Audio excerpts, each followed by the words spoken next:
and overcome it. Calm. City Super. Energizing combo sets. Hearty noodle board.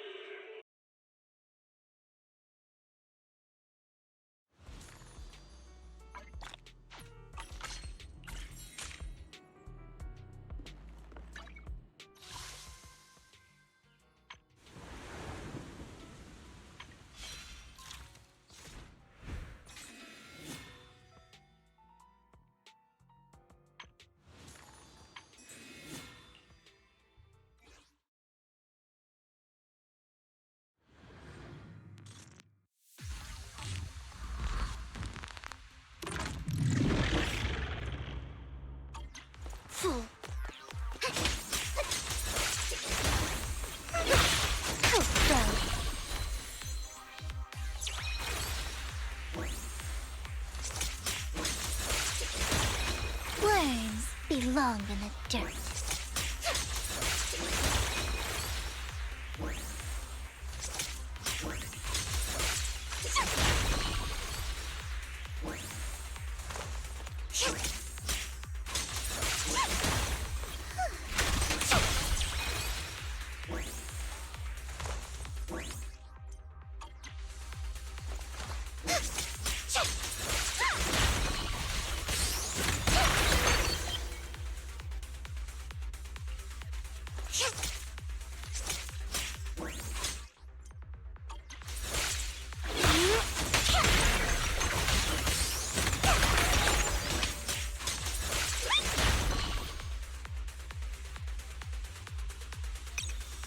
Your numbers need ever.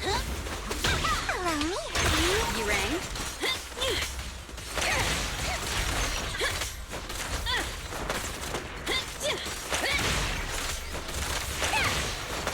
Don't really know. Hit my dress dirty and okay. Oh, this little one is so cute. I'll just explode. Here we go again. I'm here.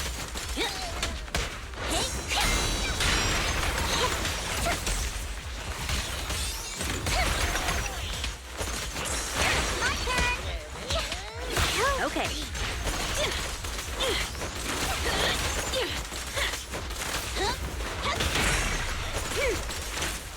Here, Kate. A beautiful shooting star. All for Lord Satan. You rang?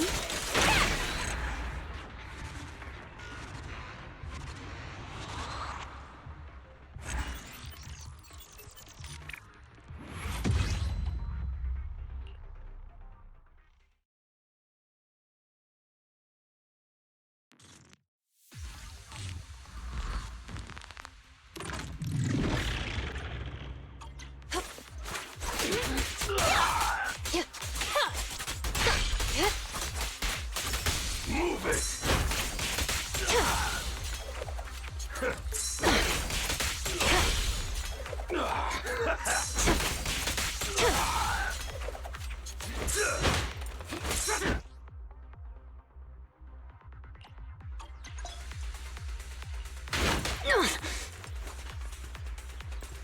Smash 'em! I'll make it painless.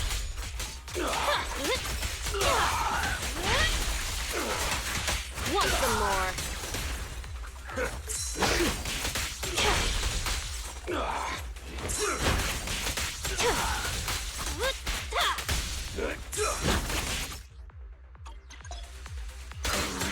Let's make this quick.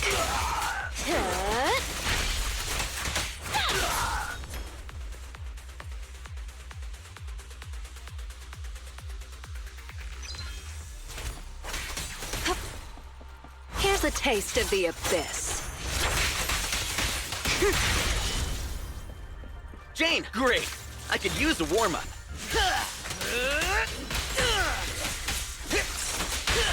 The pressure's on. Oops, sorry. Looks tough, but I won't lose.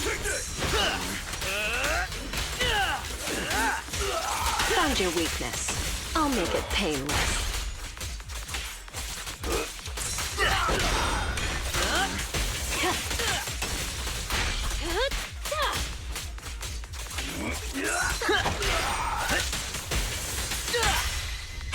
hurts. You're under arrest!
You got it. Get out of my way! Here I come!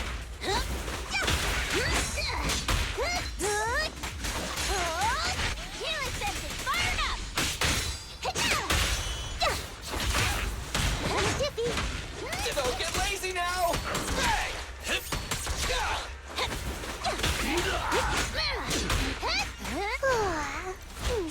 I'm cruising now.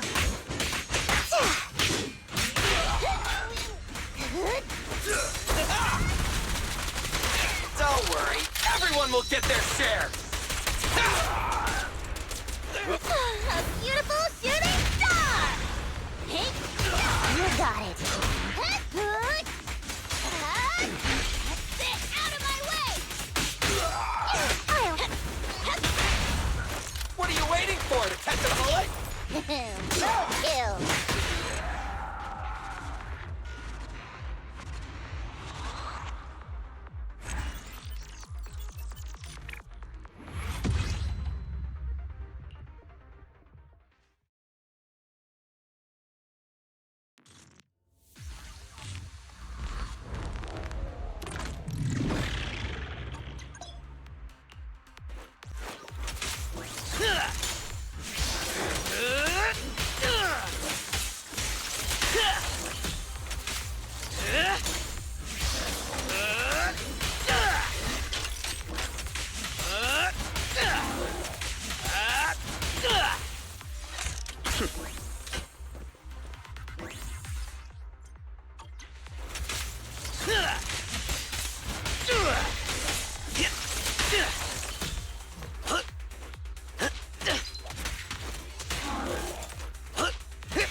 They're exposed.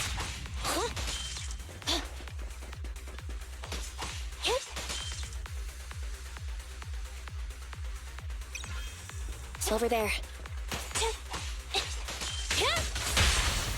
A solid hit! An opening. Great hit! Come on!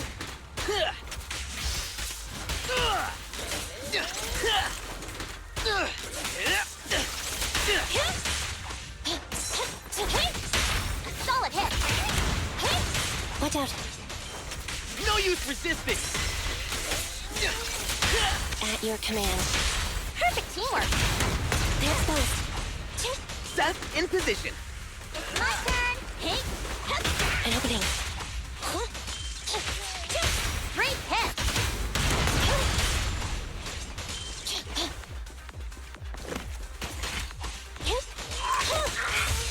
Eliminating target.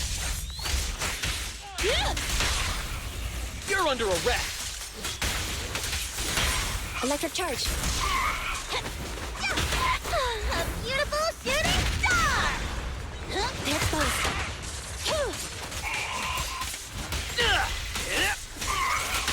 Prepare to face judgment!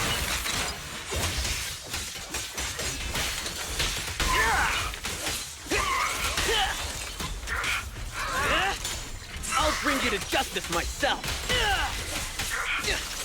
Everything. Be gone. Solid hit. Turn over, and you leave!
Attendant Lycon at your service.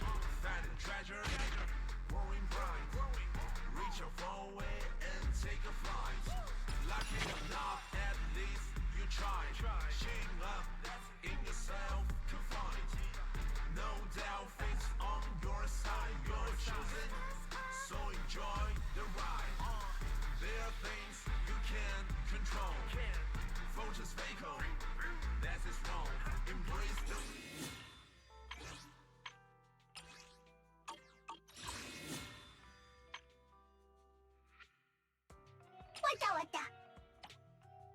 Huh?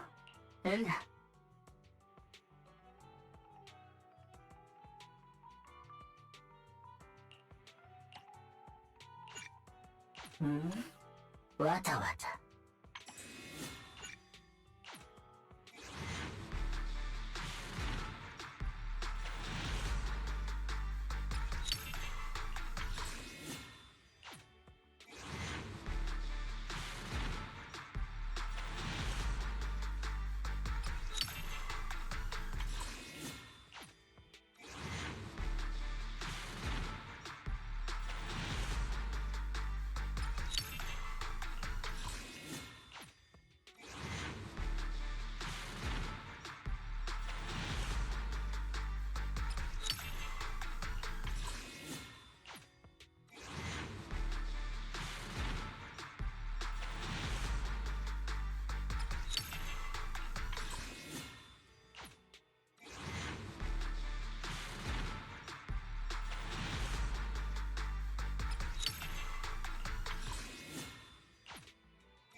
Since you invited me, then please keep your eyes on me.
I'm at your disposal.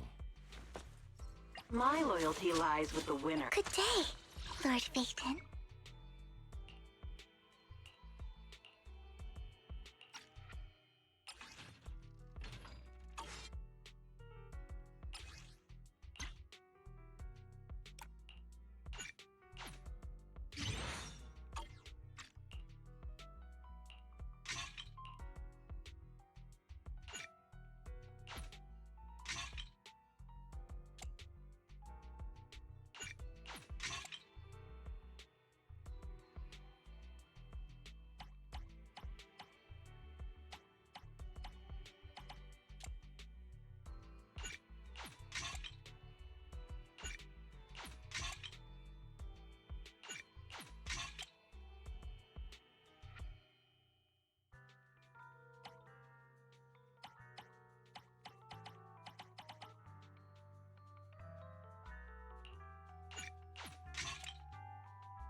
What can I get for you?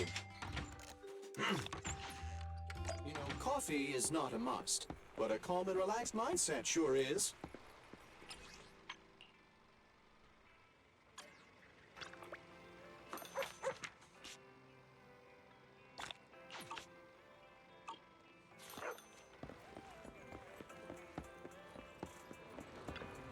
Oh, you're up early. Want to try my special Bang Boo combo? Duh.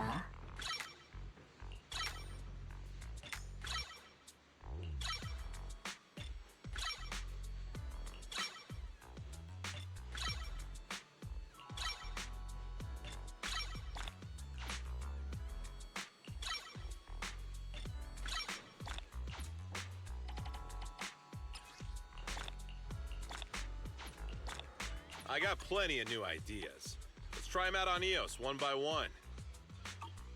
Have a good one, and please, come again.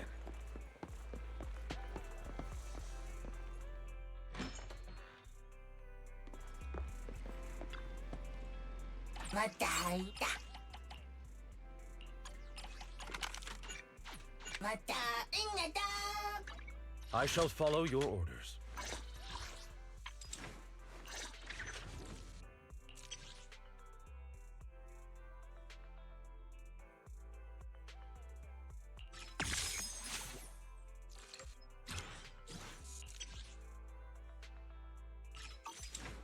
I'm at your disposal.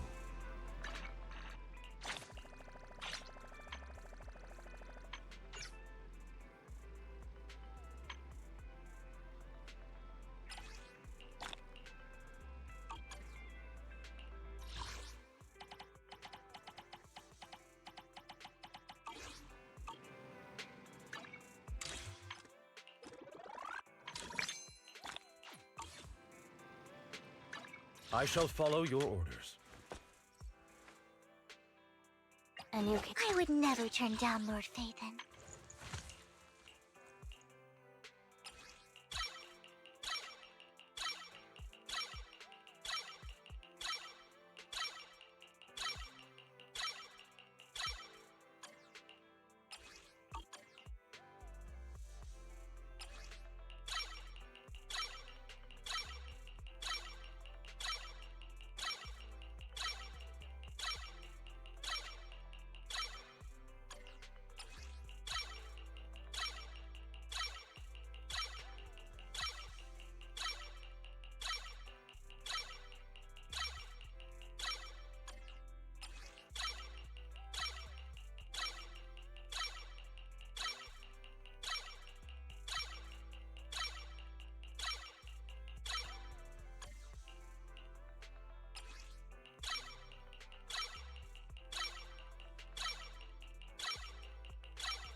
If you need help, call me anytime. Good day, Proxy. I would never turn down Lord Phaethon. Is the concert starting?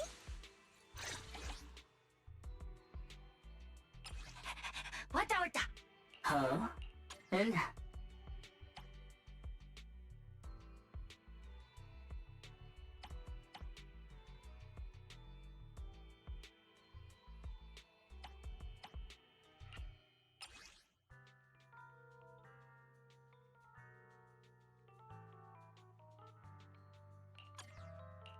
I'm at your disposal. This is the. I would never turn down Lord Phaethon. Is the concert starting?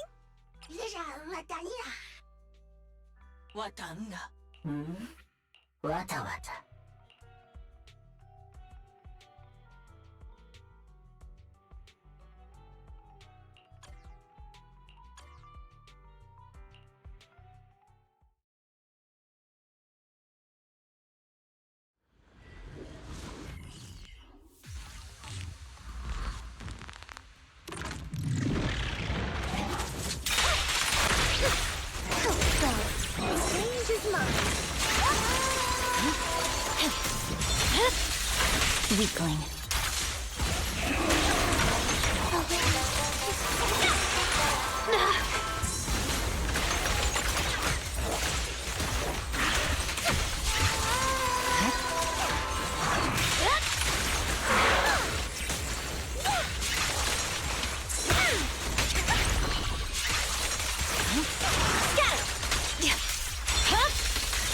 My blade is already heat.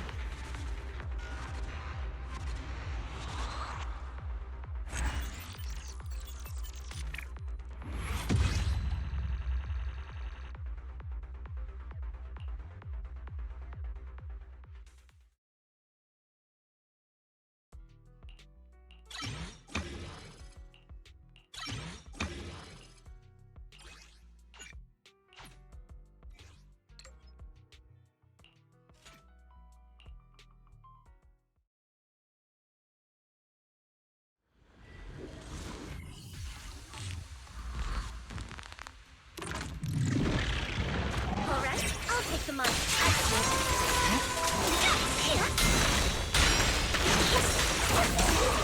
You're done.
Take the money.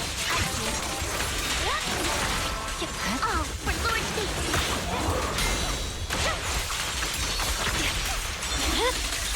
It's over.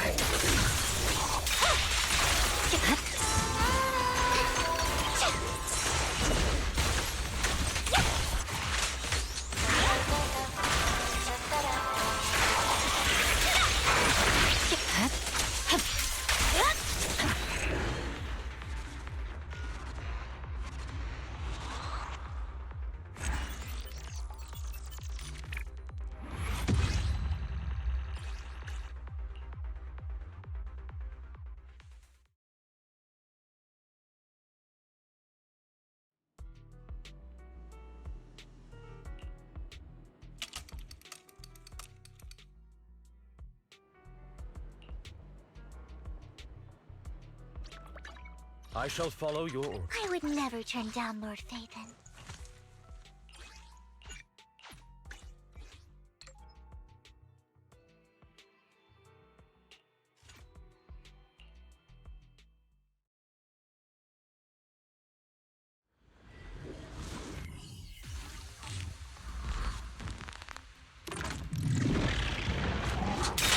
Let my song move everyone.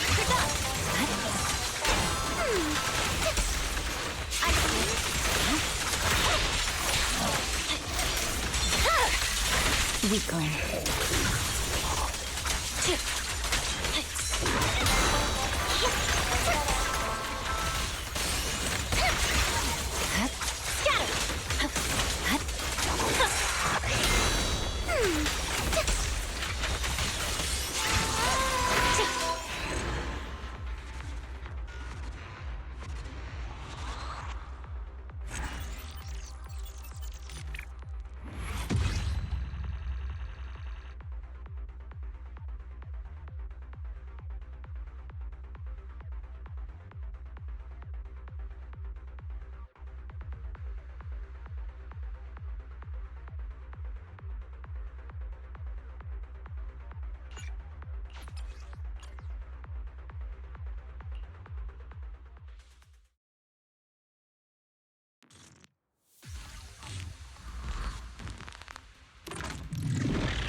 Weakling.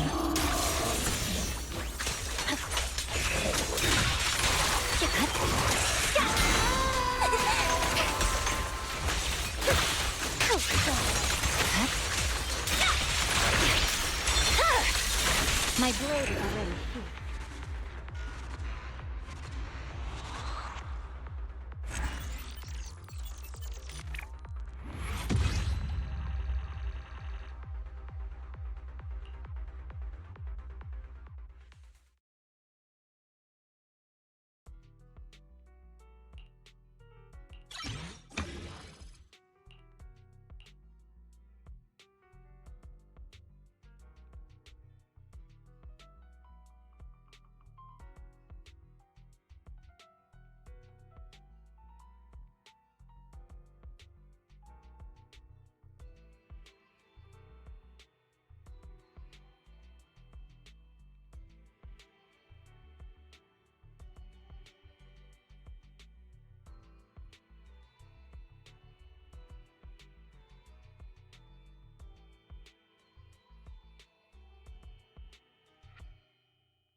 I would never turn down Lord Phaeton.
Lord Phaethon, this time let me.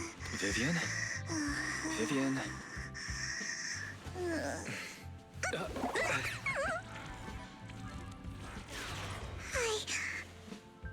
I didn't disturb your sleep, did I?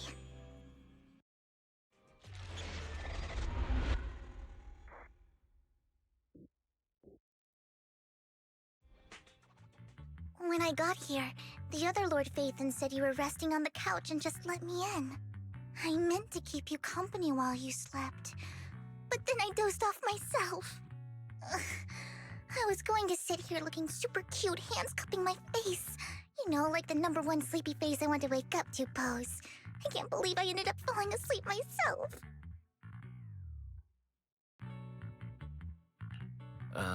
Vivian, are you sure you're awake? That sounded like sleep talk. I'm sure sleeping in that position couldn't have been comfortable either. No, Lord Phaethon. I was just worried that I had disturbed your rest. Just being able to see you sleeping peacefully is already the highlight of my day. No, my entire month. Though it is a bit late, but... Good morning, Lord Phaethon. You're here super early today, Vivian. Is there something urgent? Mockingbird's death has stirred up quite the storm. I took some time to gather intel. It seems someone deliberately leaked the story that Hugo is an illegitimate child of the Ravenlock family, but I haven't found the source yet. Could it be Hugo's uncle, Hartman? Maybe he's trying to turn people against Hugo and Mockingbird by playing the illegitimate child card. I suspected that too. He could be using Hugo's background to make people believe Mockingbird is just another Top's pawn. To the upper class, Mockingbird may be insignificant, but it has a loyal following among regular folks. But after some digging, I was surprised to find that the public isn't turning on Hugo. They're actually starting to see him in a better light. Some people feel bad for him, some relate to his struggles, and Hartman's the one getting all the heat. Public outcry against Hartman is growing, with many believing he murdered Hugo for his own selfish gain. Tops is hosting an industry summit this week, a responsibility usually handled by the Ravenlocks. But my sources tell me another family has taken over this year at the last minute. If I'm not mistaken, Tops is intentionally keeping its distance from the Ravenlock family due to the current public sentiment.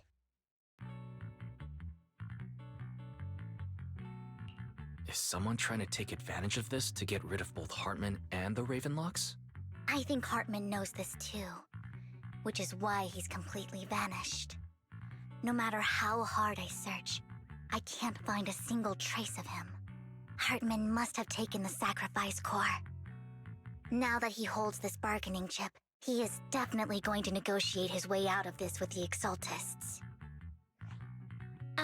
Sorry for interrupting. Can I borrow Wise for a minute? Oh, no problem at all. I'm sure you have important faith in matters to discuss.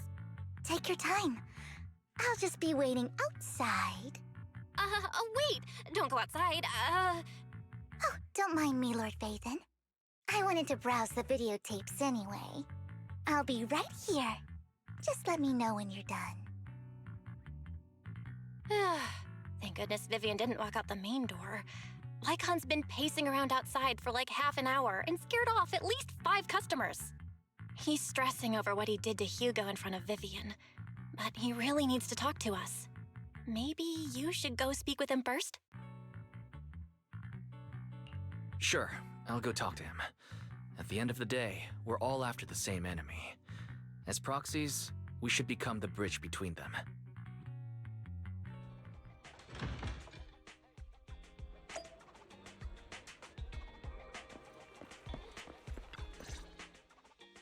Good morning, Master Proxy. Good morning. Belle just let me know you wanted to talk to us and Vivian about something? Yes, It's an urgent request from the mayor, one that directly affects New Eridu's safety. However, before we get into the details, as a former member of Mockingbird, I'm concerned about Miss Vivian. Hugo made many mistakes and betrayed the principles of Mockingbird, but I'm certain he didn't intend to put Miss Vivian or you in danger. I don't know Miss Vivian very well, and I was the one who took her companion's life. I might not be the right person to comfort her, but I hope she doesn't regret the choices she made or lose faith in the path she chose. Vivian doesn't seem down at all. In fact, she's been actively gathering intel. I think she's handling this with even greater calm than I am. If you're feeling bad about what happened with Hugo, it might be a good idea to talk to Vivian directly. From what I've seen, she's not as fragile as you might think. That's reassuring to hear. I trust your judgment. You've always had a sharp eye for people. Would you mind coming in with me? I'd like to apologize to Miss Vivian in person. Sure, but just to be clear, I'm staying neutral and not picking sides. You both have your own stance on this. As a proxy, I'll do my best to help facilitate honest communication. I respect that. Thank you.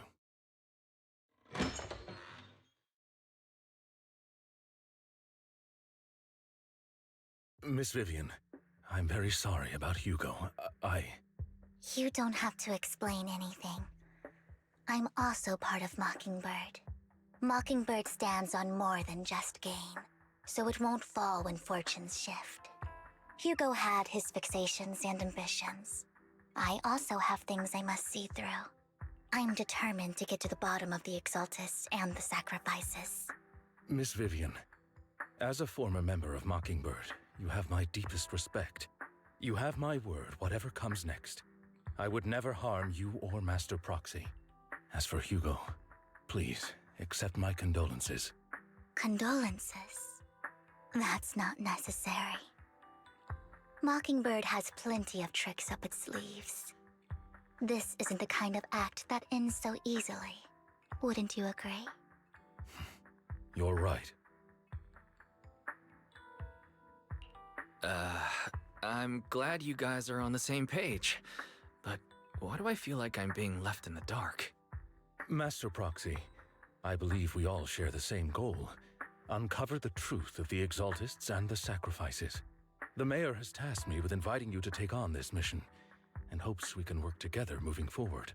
If the mayor wants to work with us, I trust he will demonstrate his sincerity in kind. Mockingbird will not serve as a pawn for the powerful. That will never change. Of course. While the mayor cannot handle this personally, he will make sure we have all the intel and support we need. Miss Vivian, I know you have your own intelligence network, but for some high-profile shady dealings, perhaps the mayor can provide you a different perspective. Please, take your time to discuss. If you're open to collaborating, I'll set up a call with the mayor so he can speak with you both directly. Belle, Vivian, and I need to think this through carefully with everything at stake. It's not a decision we can make lightly. Of course, I completely understand. When you've made up your minds, you can find me at the Ballet Twins.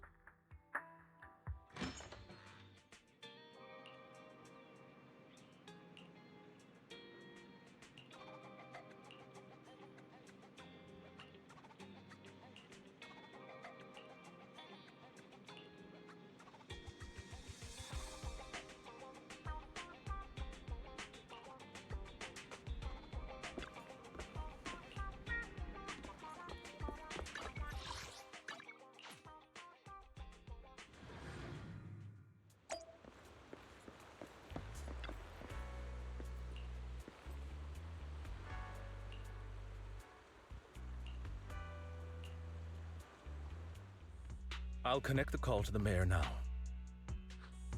My dear friends, I'm glad you're willing to keep working with me. I'm truly sorry about what happened to Mr. Hugo Vlad. I didn't anticipate things would turn out this way. As mayor, I can't fully condone Mockingbird's actions, but personally, I had a lot of respect for Mr. Hugo Vlad.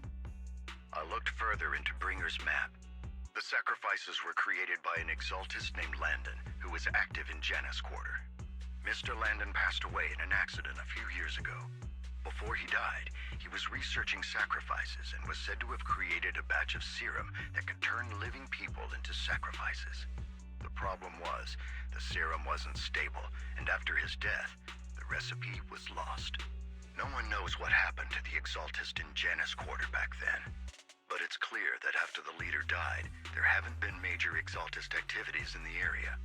Bringer's map marks the locations where the Exaltists' most successful attempts at creating sacrifices were.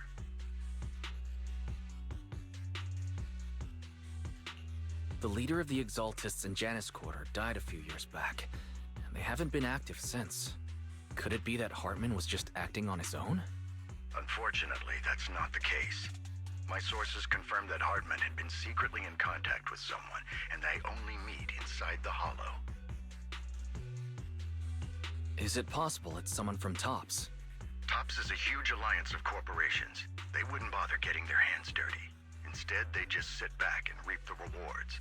Everything Hartman is doing is to secure his place in TOPS and strengthen his power within the Ravenlock family. If my guess is correct, Hartman has gotten in touch with the remaining members of the Exaltists that used to follow Landon, helping them create new sacrifices.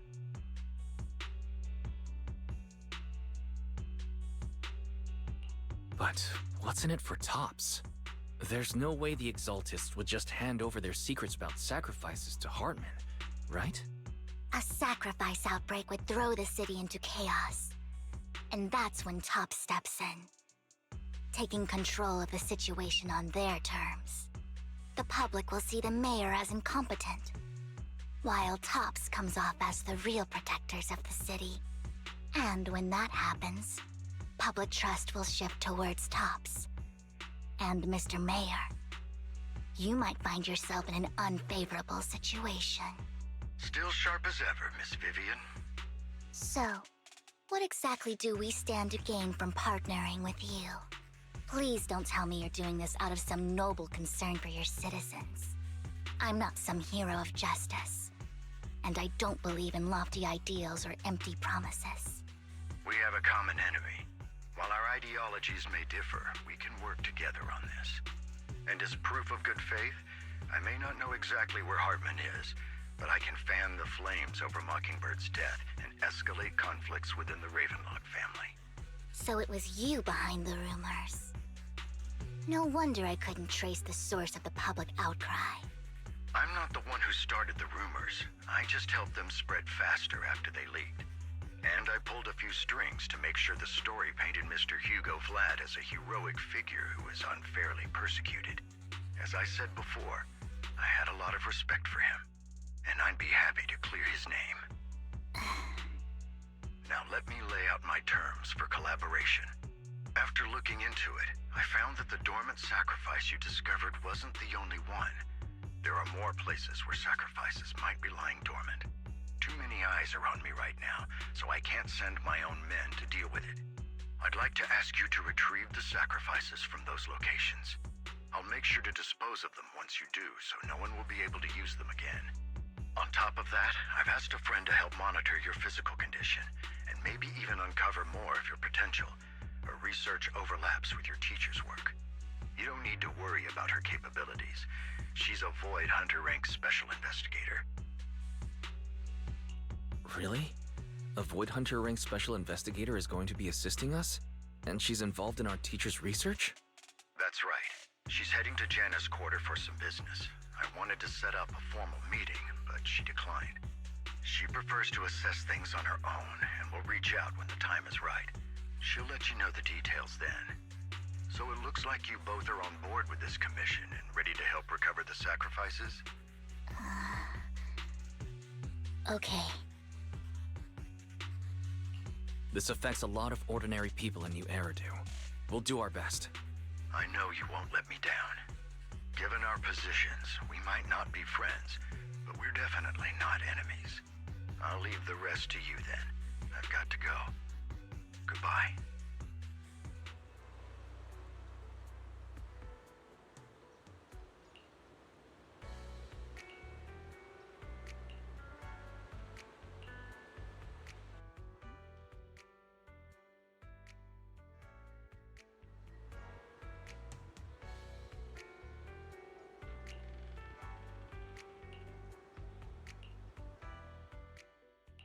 Good day, Lord Phaethon.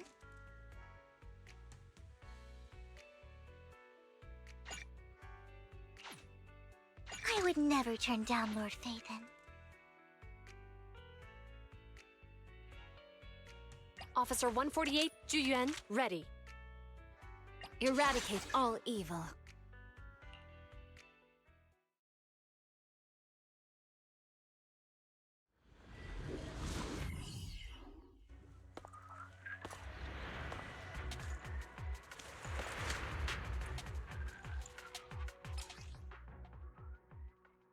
Lord Phaethon, thank you for trusting Mockingbird and me.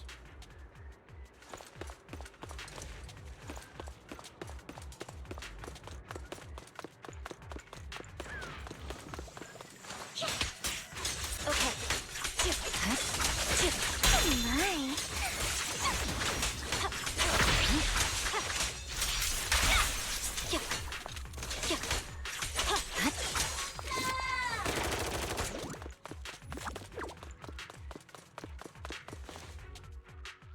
Has someone already taken the dormant sacrifice from here?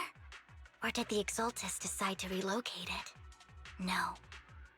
If these dormant sacrifices aren't handled carefully, they could awaken and turn against anyone nearby. She wouldn't risk moving them unless it was absolutely necessary.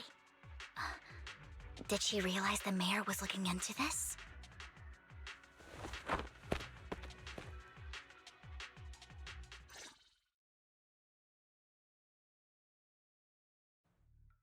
Did Hartman just make up this intel to get a shot working with us at Tops?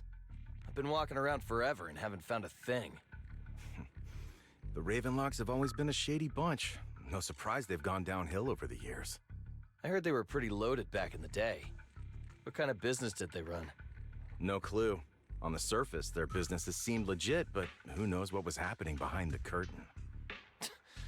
Probably something with the sacrifices. I mean, how else would he know about the dormant ones left around here for years? And he was so sure that even if those original sacrifices didn't work out, he had a backup plan. Backup plan? What could that be?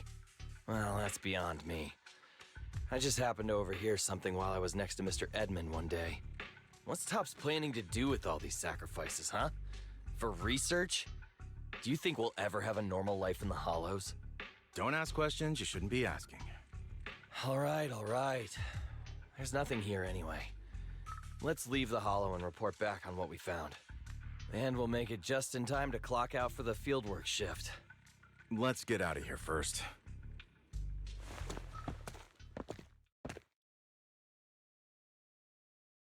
Hartman, that fool.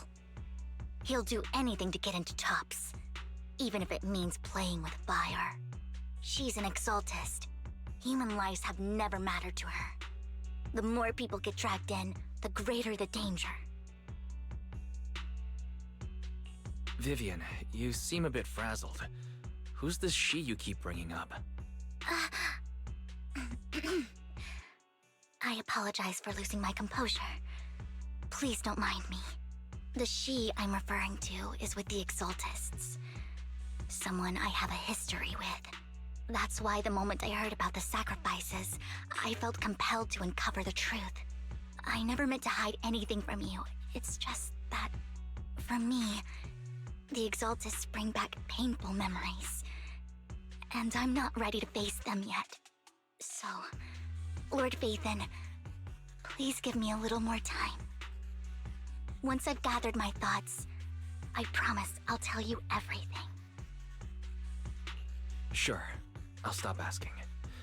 What's more important than an unspoken past is the person standing in front of me now. As for everything else, we can talk about it whenever you're ready to share.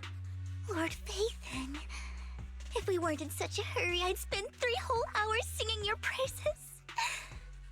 I'll make note of this and make sure to get it done before bedtime. First things first, let's track down those dormant sacrifices. The Exaltists have probably realized someone's after them by now. I wish we knew what Hartman's backup plan is. I just can't shake the feeling that Something bad is about to happen.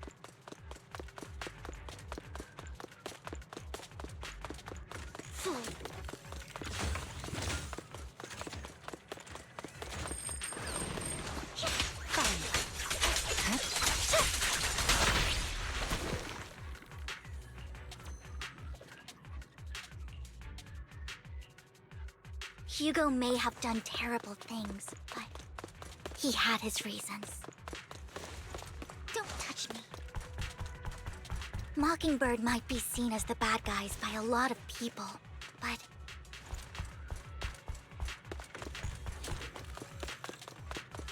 ironically, joining Mockingbird is what put me on the right path.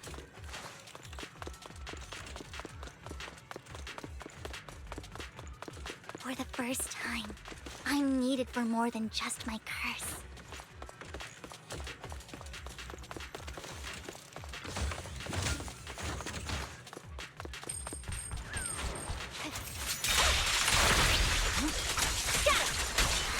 Nothing here either. Are we too late? Touch me.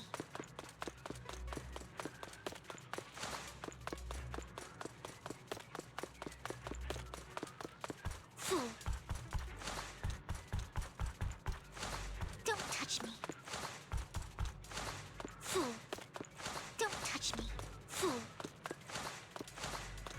Don't touch me. Don't touch me. There's someone...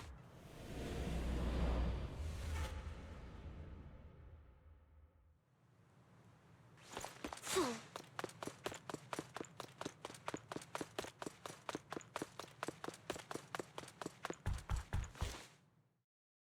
I knew it was you, Vivian. Camille! What are you doing here, sis? Are you destroying the dormant sacrifice? Vivian, don't call me sis. I'm not your sister. Are you trying to stop the Exaltists? I never left the Exaltists. You know what Landon did back then! Lord Landon did it for the Creator. His methods may have been extreme, but they were necessary. Back then, you walked away. You should do the same now. We didn't meet today. Take your friends and leave. What's wrong? Are you being forced into this? I can help you. Help me? Like how you helped her? Vivian, you're crying. You see me, don't you? No, You haven't changed a bit, Vivian. No need to hide your tears. I know exactly what's ahead for me.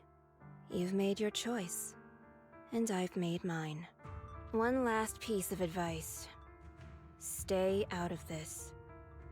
She loathes you. I won't tell her we met today. Don't show yourself around us again. Camille!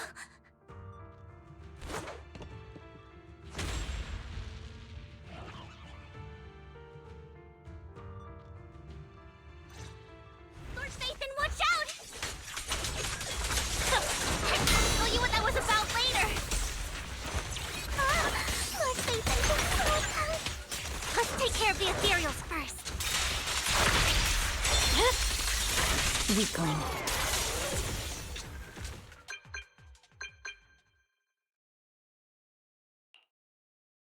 You've been gone forever. Did you run into any trouble? We searched the coordinates the mayor provided. Most of them were already empty. No dormant sacrifices. Camille, the Exaltists have been actively destroying the dormant sacrifices. Why would the Exaltists go after the sacrifices? I saw it too, but I can't figure out why the Exaltists would do this. And one of them is someone I once knew. I thought she would leave the Exaltists after Landon's death, but she stayed. Wait, what did I miss? Why do you know so much about the Exaltists, Vivian? When I was a child, I stayed with the Exaltists for a while. Back then, Landon was one of the most respected figures among the Exaltists in this region. A lot happened, and After Landon died, I left. I can't turn a blind eye to the sacrifices. I know all too well how many lives have been lost bringing them into existence. Ever since I learned a sacrifice had appeared in Janna's quarter, I haven't been able to stop worrying. I won't let history repeat itself. That's why I asked Hugo to investigate, starting with the sacrifice core. Vivian. Please stop. I'm not looking for comfort. I'm just recounting the story for you to understand the situation. We've got bigger things to focus on. But when I do need comforting, I'll come straight to you. I hope you'll make time for me, Lord Vathan. Just so you know, I'm not the easiest to console. Absolutely. If you're feeling down, we'll be here for you. Okay. Back to the matter at hand. That conversation between those two TOPS employees back in the Hollow is still bothering me. They said Hartman had a backup plan, and that got me thinking about some news that was quietly swept under the rug. Lately, there have been mining accidents in Ravenlock-controlled areas. Many workers have died. The families were paid off with huge settlements, way more than usual. No protests, no controversy, and the issue was buried. But considering the Ravenlock's financial position, why would they be so generous with payouts? That sounds sketchy. Do you think those accidents were faked? Precisely. I don't think those workers died in mining accidents. I'm planning to reach out to some old friends, see if they've heard anything about this. Do you have time, Lord Vathan? My contacts are just near 6th Street. Care to join me? Sure. Let's go together.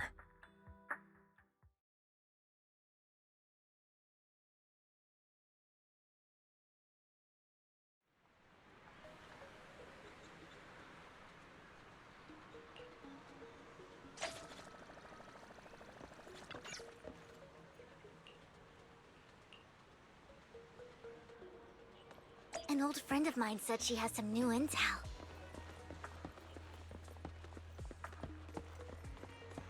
She's like a mentor to me. I learned a lot about data scraping on the internet thanks to her.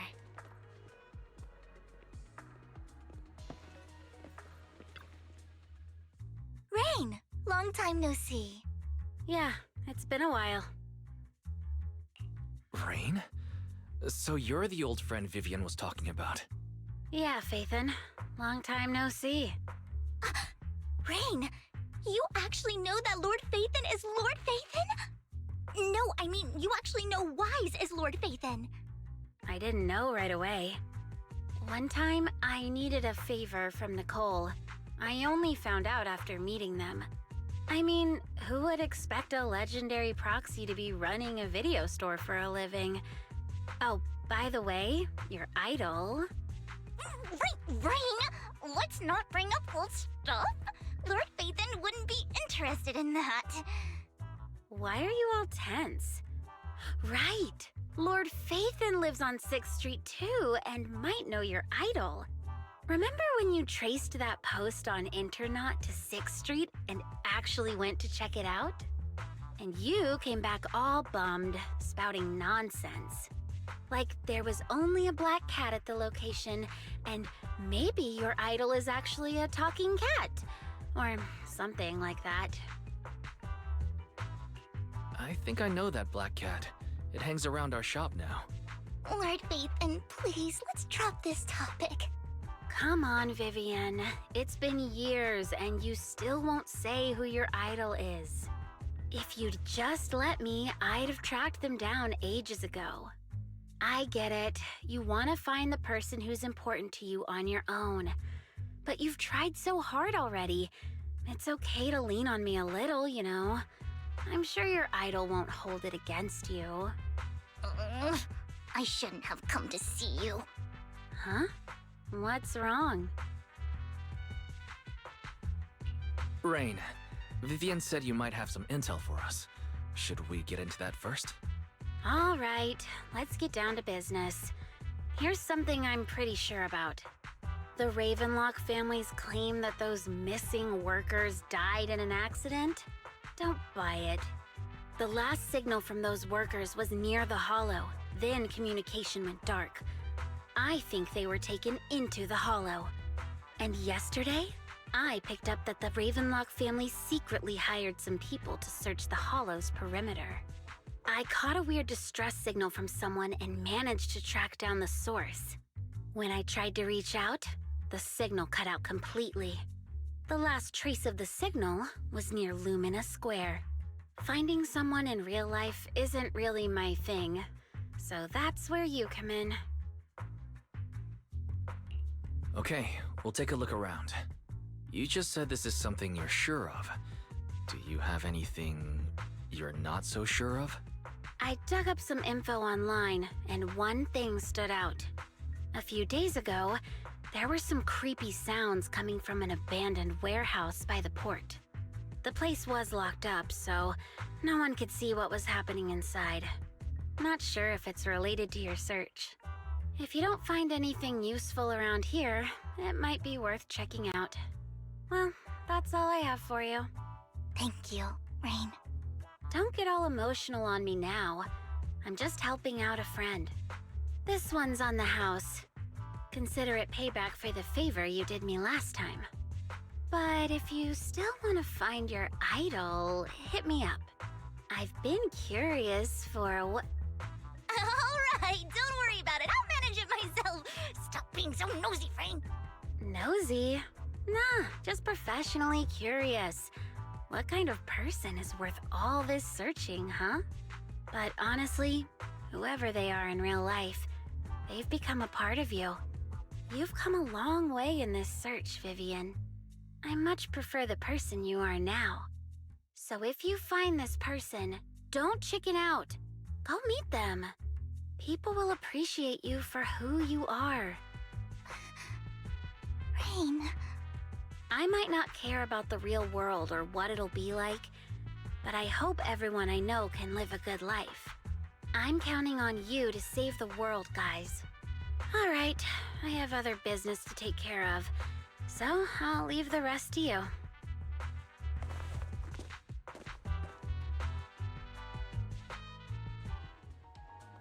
Lord Phaethon, please pay no mind to what Rain said.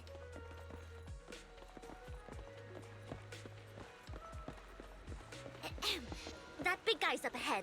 Let's hurry.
One Diddy Boo is just too cute, right? I didn't know you helped it too. I knew Lord Phaethon was the best in the whole world.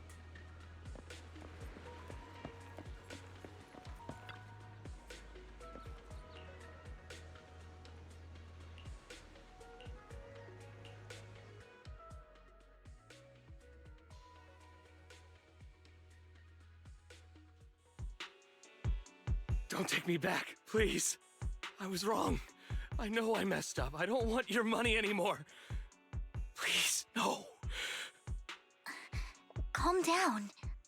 Who are you? I won't say anything. Just let me go. I don't know anything. I swear, I know nothing. We're not PubSec, the HIA, or the Ravenlock family. We won't force you into anything. There's no need to be afraid. What do you want from me then? We simply want to know where the Ravenlock family took you and what they made you do. I can't say. I can't tell you. I have a family. They'll hurt them. You never saw me. Please, just stop asking. Don't you wish to see your family? I don't deserve to see them. It's my fault. I was greedy. I did this to myself. But your family must miss you dearly. I'm sure they won't blame you. No, it's my fault. It's all on me. I don't want to drag them into this. If the whole ship is sinking, no one on board can escape. I'm just a nobody. And right now, there's nothing I can do to change anything. If you care about your family and friends, now is your chance to stop the disaster before it's too late. Even a butterfly flapping its wings can send a tsunami surging across the ocean. No one knows how this will turn out. But if you do nothing now, the only thing waiting for you at the end will be regret. We're not here to turn you in, and we won't force you to confront them. You'll be safe with us. I'll help you return to your family. But you must tell us precisely what happened. Hartman offered a huge amount of money, looking for workers to go into the Hollow to guard something. The money was way too good. We all kind of figured something wasn't right. I thought it was just smuggling or guarding some kind of illegal ether resources, so I signed up. After we sent in our applications, Hartman's men took us into the Hollow. The first place we went, there was a strange box. When we got there, they handed us some pills, saying they'd improve our aptitude for ether, for us to last longer in the Hollow. But after I took them, everything went fuzzy. Something was definitely off about those pills. When I woke up, I saw my coworkers dead in front of me.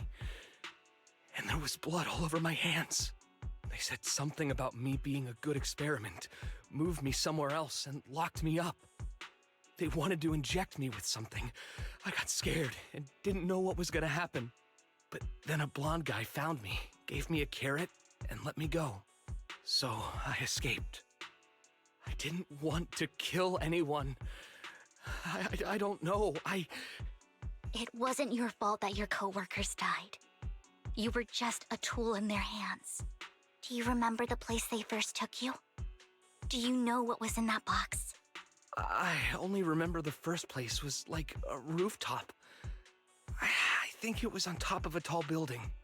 What exactly was in that box? I can't remember. I'm not lying. Those pills they gave us, they make you hallucinate. I took just one and my mind felt like it wasn't my own. My memories turned into a blur. I'm telling the truth. I'm not trying to run from my mistakes. I just really can't remember what happened. I know you're not lying. We'll arrange for your protection. You can rest easy and recover, and your family won't be dragged into this. Once this is all over, you will be able to reunite with them.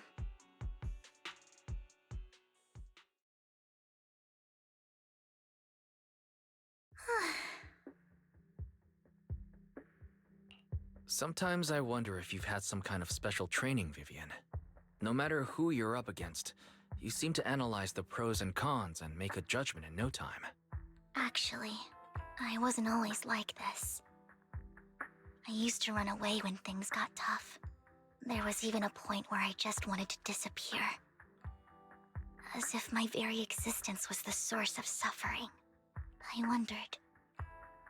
Perhaps leaving it all behind could put an end to the pain. It's hard to picture that. My first impression of you was pretty, assertive. Well, I was on a mission at the auction when we first met. And just as Rain said, I've come a long way from who I used to be.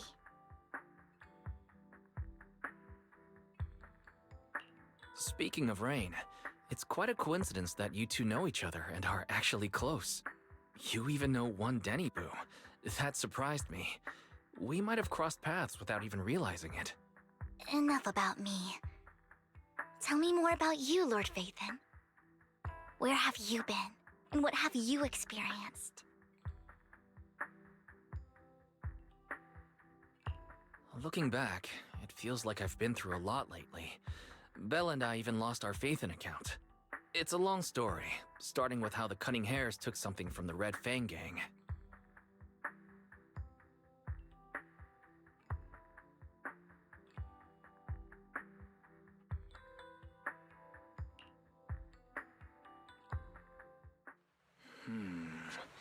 It should be around this area. Belle told me there's a highly rated store here.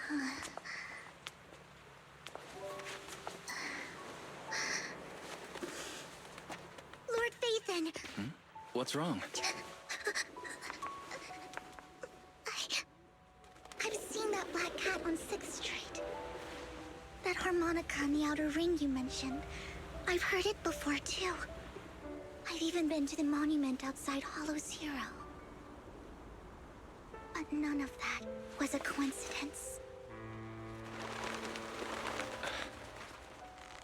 It was me.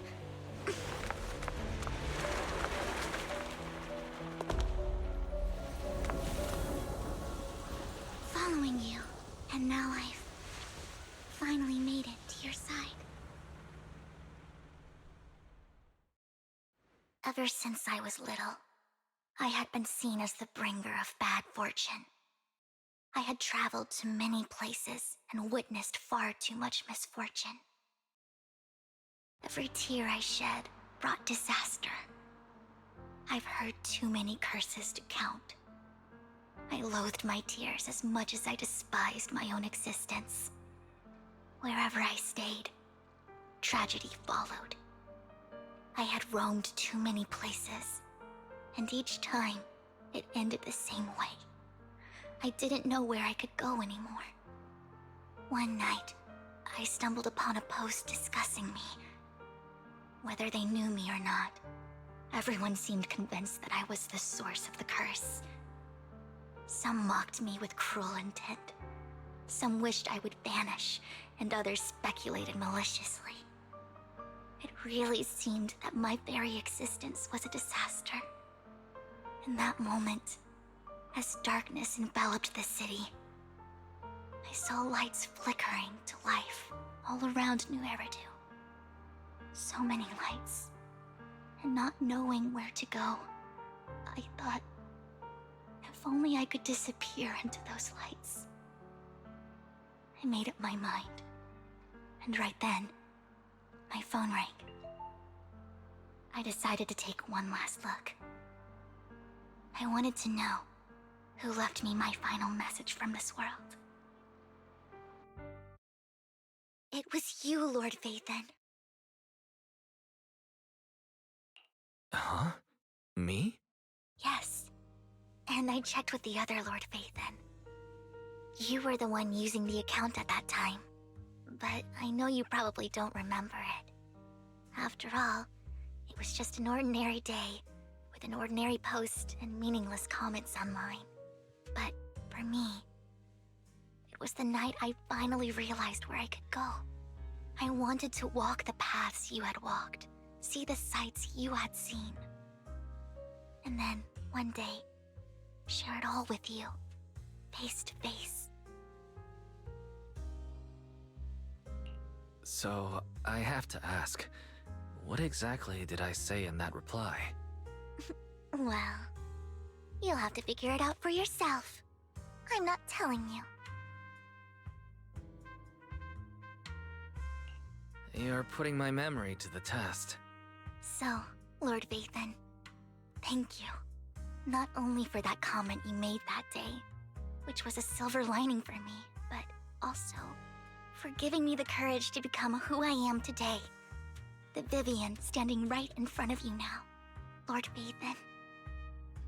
I truly like who I've become.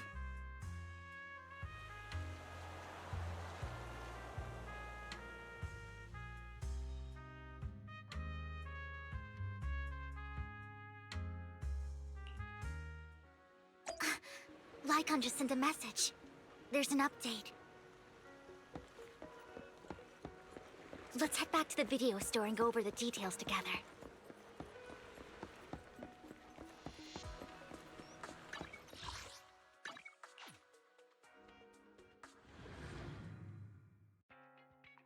Wise, you're back. Looks like Lycon's tied up with something. He said I should just chill until you're back, and then we can talk online. I'll call him now. Master Proxy, Miss Vivian. The gentleman Rena brought back has stabilized and calmed down now. Based on his account, we've identified where Hartman is hiding the core. He also mentioned that Hartman plans to trade the core with a group of people. We suspect that this group consists of members from the Exaltists. I knew it.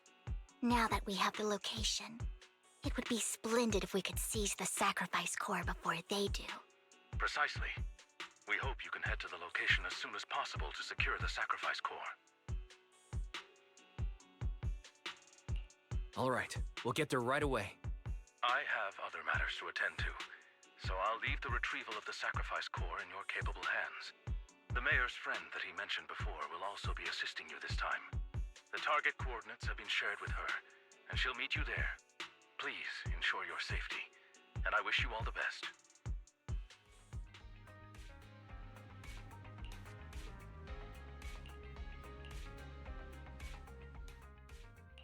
Good day, Lord. Eradicate. Strike.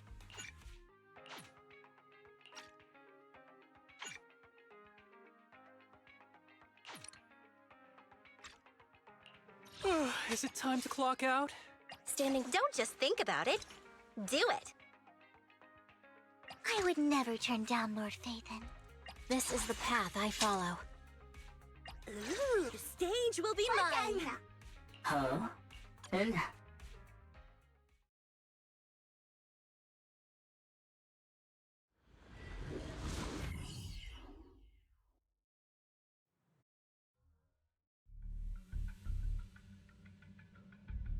Where's the sacrifice core? Camille, you really think I'd stroll around with something this important? Plus, even though the Ravenlocks and the Exaltists have been working together for ages, I've hardly even met Lady Dina. I'm the one offering the sacrifice core here. I'm curious what Lady Dina's got lined up for me in return? I'm just here to verify that the core you mentioned is real. Once that's sorted, Lady Dina will give you a proper response. Our partnership isn't just talk. We need to be sure you have what we need before moving forward. Sure thing. I'll take you to where I keep the core. Once you verify it's legit, have Lady Dina come over. We'll lay everything on the table face to face. All right, lead the way. It seems Hartman is trying to bargain for more. What a greedy and insatiable man. It's just that... why would they only send Camille for something as important as the sacrifice core? And I can't shake the feeling that Camille doesn't want Hartman and Dina to meet. Why is that? So this Dina they were talking about, is she the leader of the Exaltists? Kind of. Lord Phaethon, I really think we should hurry.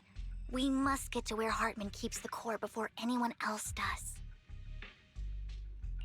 I've mapped out a shorter route, but there will be ethereals along the way. I'll leave the fighting to you, Vivian. Don't worry, Lord Phaethon. You're in capable hands. I'll ensure your safety.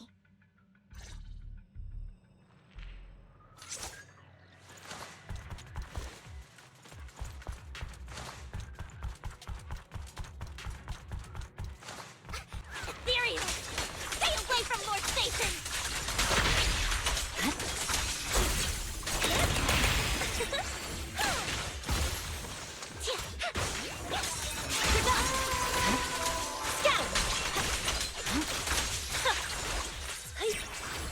Allow me. Looks like Hartman's trying to negotiate for more leverage.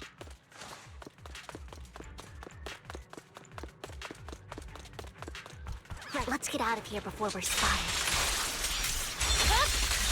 It's over. Let's keep moving, Lord Phaethon.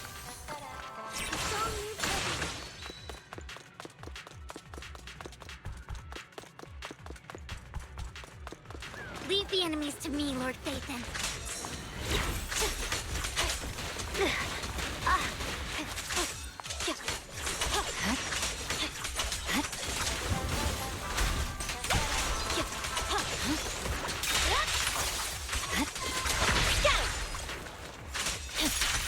Don't underestimate me. Okay. They're still over there. Looks like they're arguing. Oh my. Don't touch me. This is our chance. Let's hurry. No matter who has the sacrifice core, Hartman or the Exaltists, it would be really dangerous.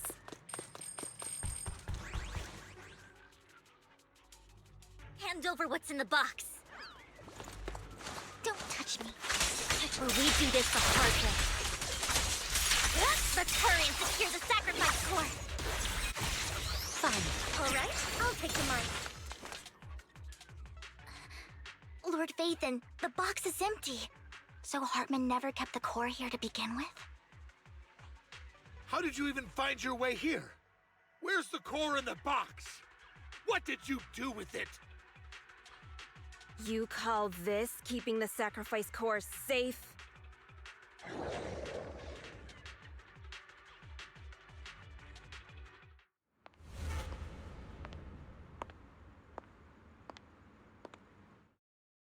Vivian, it's been ages. Dina! Oh my, you actually remember me. So sweet. Look at you, thriving. I thought you'd totally forgotten about our past. So, tell me, do you ever dream about the people you've killed? Are they crying in your head all night? Back then, I had no idea. You had no idea? While you were soaking up all that love from your daddy and everyone else, you had no idea what was going on? I wasn't... Lady Dina, Miss Vivian didn't actually... Camille, when did I say you could meet up with Hartman today? I just wanted to make sure the sacrifice core is legit. I was worried Hartman might try to pull a fast one on us. Really? So loyal. I thought you'd be more like the old days. Just a few words from Vivian, and you'd be plotting my demise. Just like what you did with Father.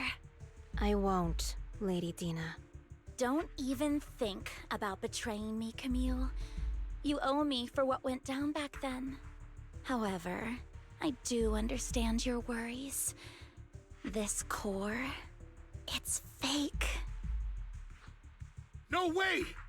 I got this straight from Hugo! It can't be fake!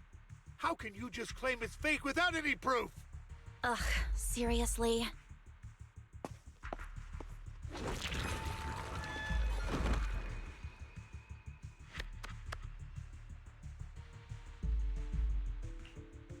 The sacrifice core can max out the ether particles within human bodies in no time at all.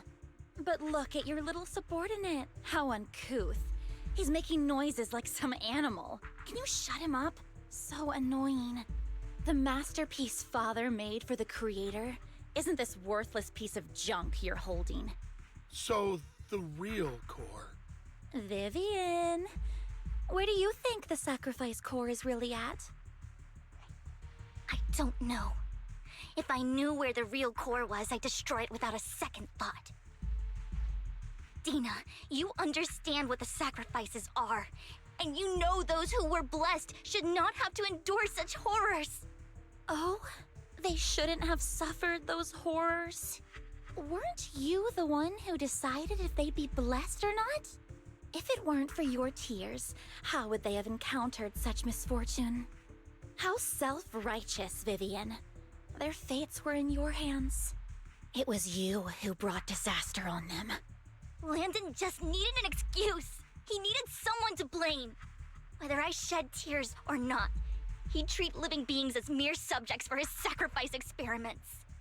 Dina, you know all of this. Landon even went so far as to sacrifice you. Shut up, shut up, shut up! Father did it for his great cause. Vivian, why do you always mess everything up for me? Everything! You did it before, and now again! You just had to ruin my plan. I was so close to fulfilling Father's last wish. If you don't give me the sacrifice core, be prepared to become food for the ethereals. I told you I don't have the sacrifice core. Otherwise, I would have destroyed it already. Lord Phaethon, find the right moment to retreat. She can be quite unpredictable when her temper flares. Oh, really? You don't have it? Then I suppose there isn't a reason to keep you alive.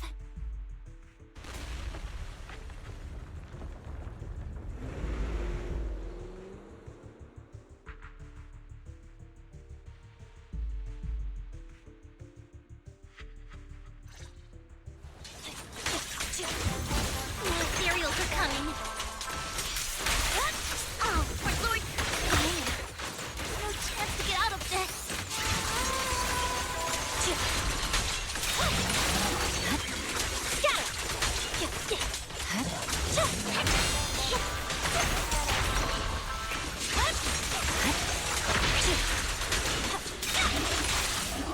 Stay away from Lord Phaethon! There are so many.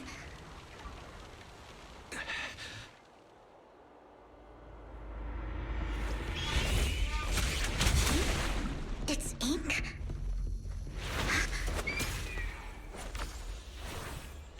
Shun Palace, good fortune, closed gate, safety. What? An evil miasma gathers here. Another place of conflict. If you wish to avoid disaster, then head southeast.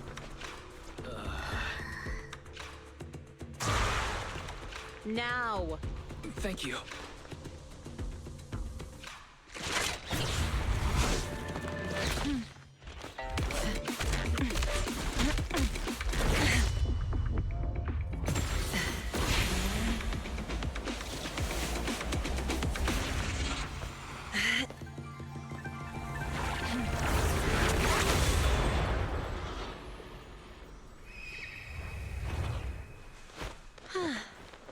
Finally, peace and quiet.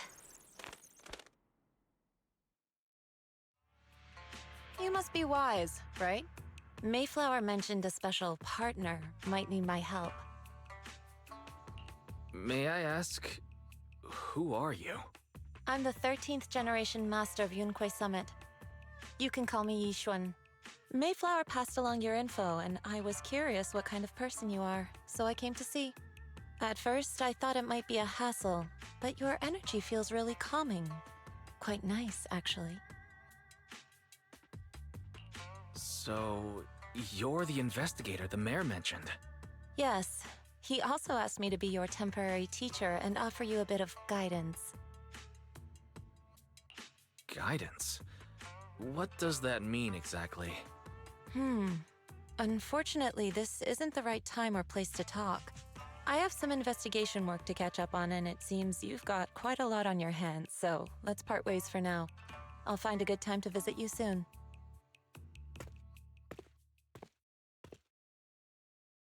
I'm so sorry, Lord Phaethon. I'm just not feeling very well. I think I'll head back for now. I'll investigate the sacrifice core and reach out once I find something. You don't look so great. Let's get out of here and figure things out later.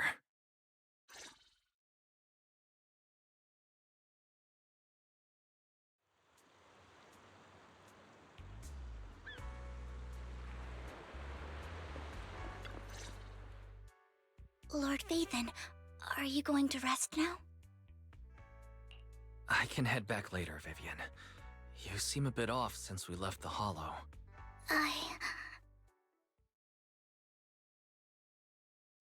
If you want to talk about what's bothering you, I'm here. Sometimes it helps to get it out. I didn't mean to keep my past from you, Lord Phaethon. When I was little, people thought I brought misfortune, so no matter where I went, no one wanted me around for long. Then, one day, Landon adopted me and brought me to the Exaltists. There, I met Dina, who was so kind to me, treating me like a dear sister. She told me her father, Landon, was a great man who'd one day make everyone stop fearing the Hollows, so all life could live freely inside and outside of them. Tina helped Landon pick people for the blessing, and everyone in the Exaltists respected her greatly. Those who received the blessing would have a better ether aptitude, allowing them to enter the Hollow freely without fear of sudden disaster. Back then, Dina would chat with me every day, always about the Exaltists and her father. But things between us shifted when Landon asked me to step in for Dina.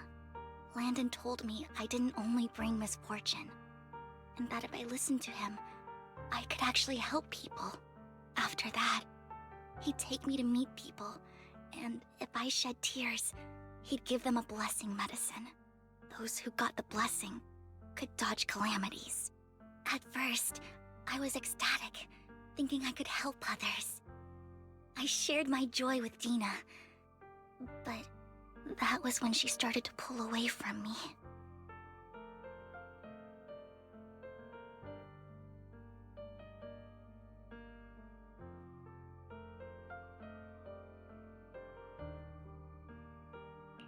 Was that blessing medicine the same sacrifice serum Bringer had?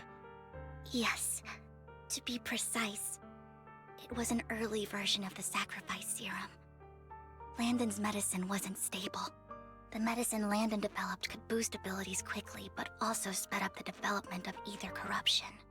In the end, most people turned into ethereals, and a few became sacrifices, losing all human consciousness. The ethereals were killed while the sacrifices were given to the higher-ups of the Exaltists.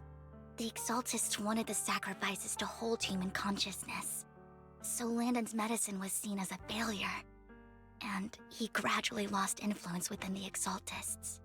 One day, I saw Dina, and tears streamed down my face. In a bid to save his reputation, Landon decided to let his own daughter receive the blessing. I had always thought that getting the blessing was a good thing, until I saw terror in Dina's eyes that day. That evening, I broke Landon's rules for the first time, and followed him out of the Exaltist's residence. I trailed him to the Hollow, where I witnessed someone who had been blessed becoming corrupted. In the end, that person became an ethereal.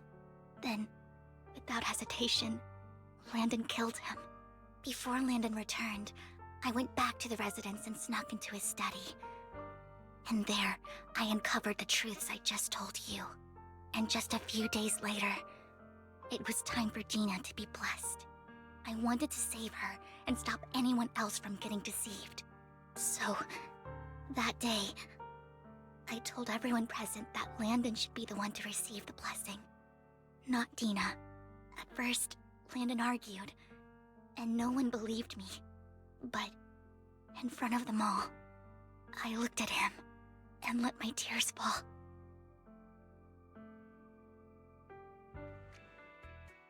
Lord Landon, please accept the blessing. Vivian, you... Why won't you accept the blessing? Were you lying to us? Ungrateful fools! You have no use anymore! Liar! Run! Run! Dina! Dina, wake up! We have to go! Vivian? What's happening? Listen to me! Lord Landon's so-called blessing isn't...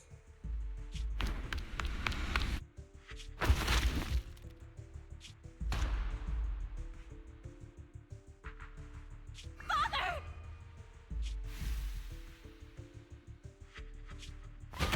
No, I was just...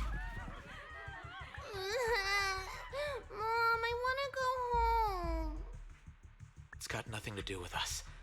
This is just what happens when you don't accept the blessing. Vivian, was this you? Tina, I just didn't want you to accept the blessing. Everyone who does ends up... I just don't want to lose my father. You knew? If you knew what he's son. You... He's my father. He's all I have. Stop being self-righteous, Vivian. You only ever bring misfortune.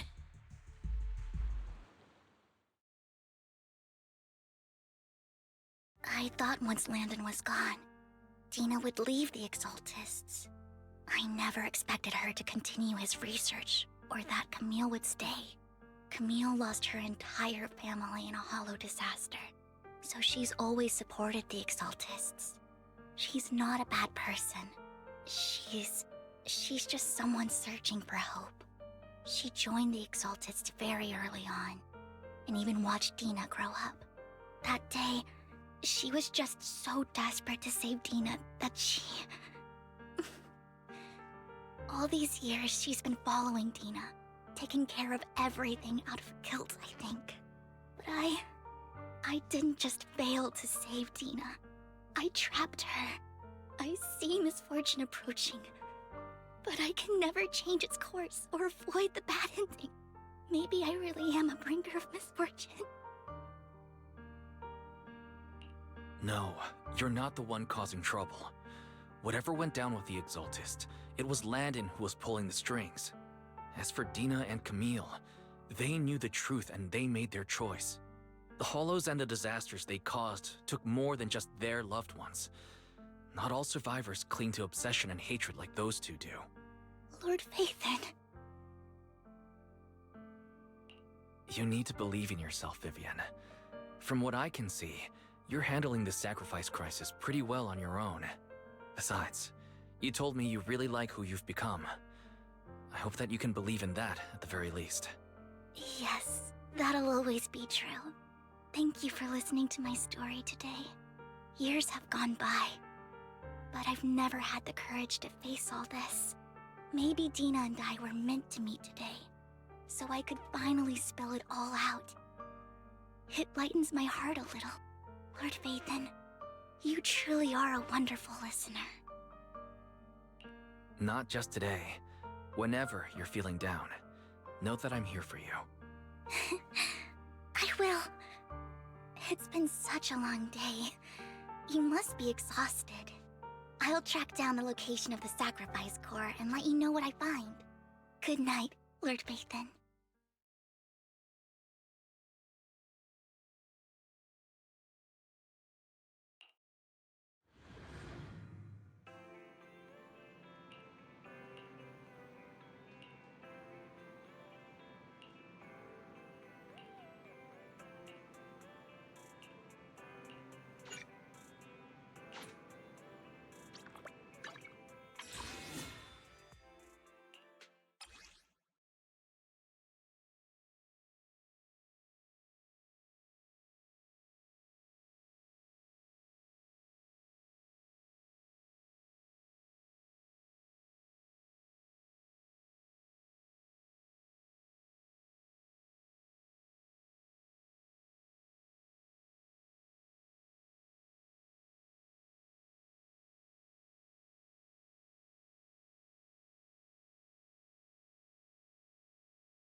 Shul, I didn't expect you to be working here.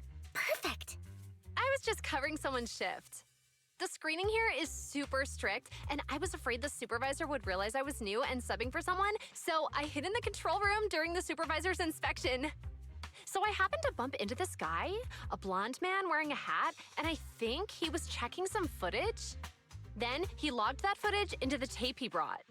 Later, I found that part of the footage had been wiped. Blonde, wearing a hat. Could it be Hugo? Do you know him? I think it's him. If it were Hugo... I think I know where he would hide the tape. Thank you, Shaw. You were a big help. Great! You also helped me a lot when I started working. I used to make mistakes all the time. If it weren't for you cleaning up my messes, I would have been fired ages ago. So I'm happy I could help you too. All right, go ahead and do what you need to do. We'll catch up another time.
If I'm not mistaken, you and Vivian share the same goal. Silence is no good for negotiation. I just don't want Dina to reach a point of no return. Hasn't she already reached that point with what she's doing? The formula for the Landon serum was lost, but a batch survived, and Dina was able to develop a substance that can be used for mind control. She's trying to combine the two to make sacrifices that would obey human commands. If the dormant sacrifice and the remaining Landon serum are destroyed, we can put an end to this. Dina's concoction can't create sacrifices on its own. And the sacrifice core? That belongs to the creator, not her. Although I find Landon's methods despicable, I can't deny that the Exaltists and the Creator are leading us in the right direction. I just don't want Dina to spend her life trapped by her father's mistakes. I mean, no offense, but I find your protectiveness rather weird. I will confirm the location of the dormant sacrifice and find the chance to relay the information to you. I do not want any of my people to be going into danger. As for the sacrifice core, I can only guarantee that it will not fall into her hands. As for how things will ultimately play out, The Creator will guide me.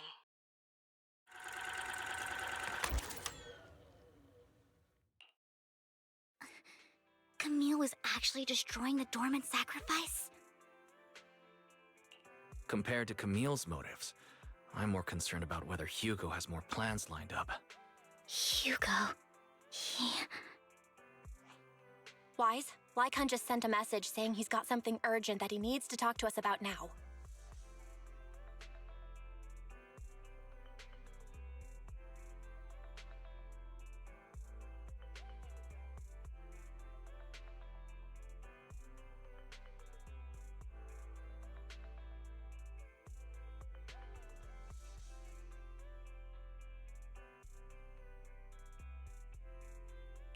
All right, let's patch him in.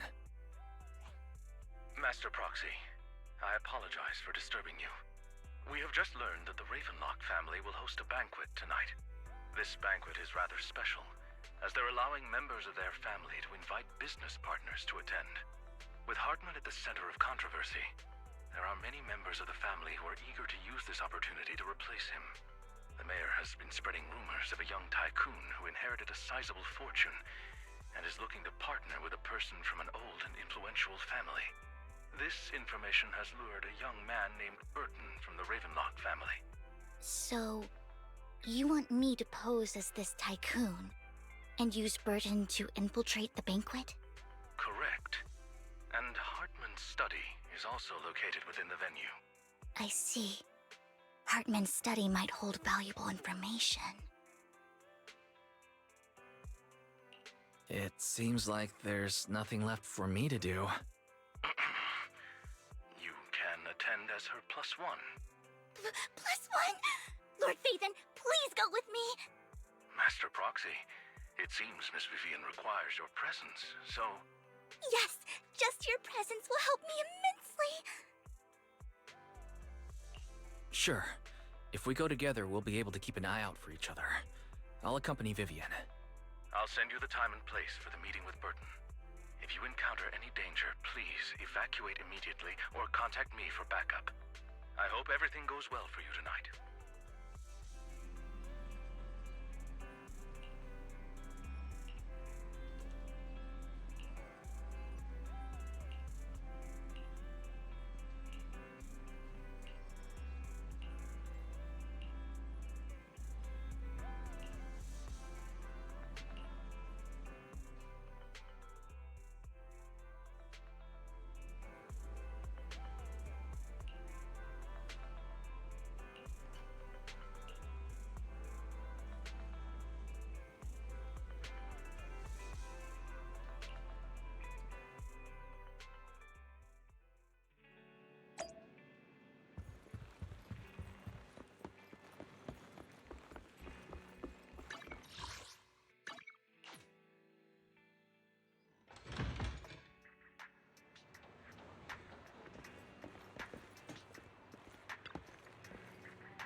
Miss Banshee, I believe I've shown you my sincerity. Now how about you? Sincerity? My presence here is a show of sincerity. If we're to work together, Miss Banshee, you should drop your pretentious act. I am well aware of the ways of the Ravenlock family. If I were to come empty-handed, I probably wouldn't even be able to make it out the front door tonight. Since I agreed to come with you, and even brought along my most precious companion, does that not show my deepest sincerity? No need for such an off-color joke. Our door is always open for those coming or going. We both know what's what, so let's cut the small talk. I know far more about how the Ravenlock family made their fortune than most here. I am also well aware of why Hartman, despite such a massive scandal, still remains in power. Oh? Do tell. Exaltists, blessing, sacrifice, Landon. Where would you like me to start? How did you know that? No, who are you? Don't be so tense. If I'm not mistaken, it's about time the banquet began. My companion and I are practically famished. Is this how you treat your guests? By letting them starve? Perhaps when we've had our fill, we'll remember where the sacrifice is hidden. You know where the sacrifice is? So, can we go get something to eat now? And I'm also looking forward to receiving a special dessert from you.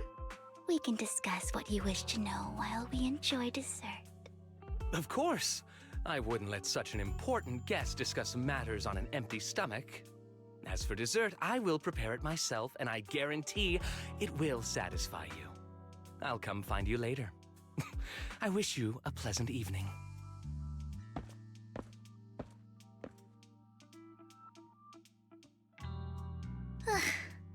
These kinds of people are exhausting to deal with. I really don't know how Hugo used to put up with it. Was there a special meaning to the dessert you mentioned just now? I thought he'd stay for longer, but he left once you said that. Hugo taught me that bringing up dessert in such situations is a way of telling the other party they need to offer more.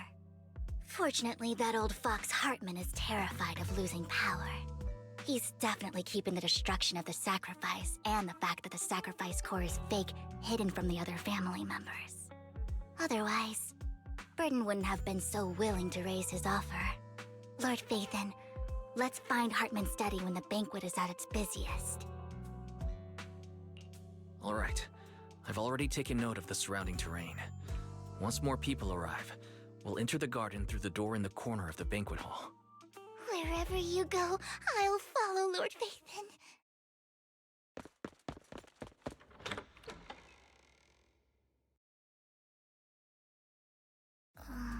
Isn't this going a bit too well? The security outside of the manor is really strict, but maybe it's more lax on the inside? Just in case, though, let's contact Lycon. Right. Having some backup would be safer. Let's check Hartman's recent correspondences for clues. I still have concerns about the sacrifice core. Right. Though the core he gave Dina was fake, Hartman might have left a trick up his sleeve and hid the real one.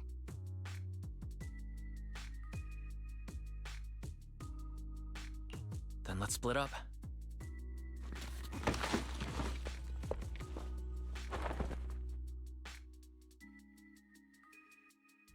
Esteemed guests, is the catering at the Ravenlock family banquet not to your satisfaction? So much so that these two distinguished guests felt the need to come to my humble office to scavenge for food. Don't want to come out? Well, after all, you don't have long left. Burton, that greedy idiot, fell for the mayor's trap. But I never expected that he would bring you into my territory. I suppose I should thank him. Otherwise, I would have had to go to great lengths to eliminate you. Vivian, Phaethon, give Hugo my regards. Tell him I shall be taking the wealth and power of the Ravenlock family for myself.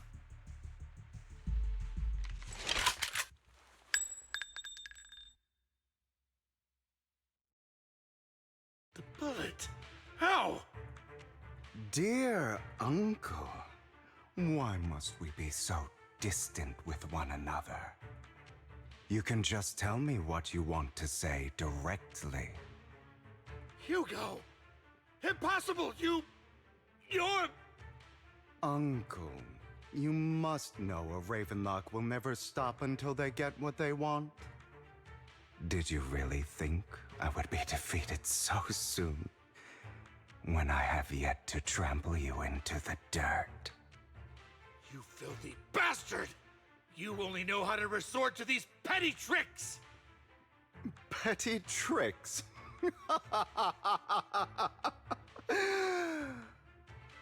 Perhaps you'd like to know what I managed to accomplish using this faked death of mine. My dear uncle.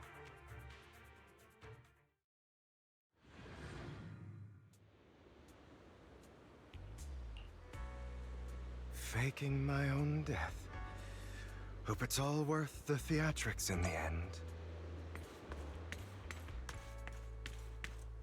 It was just to keep Hartman off my back, but maybe I went a little overboard.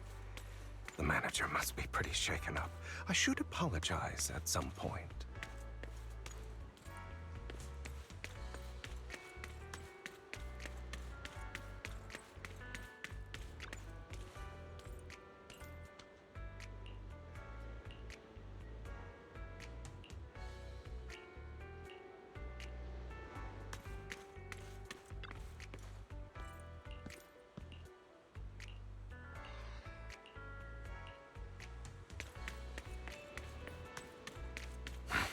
You're late.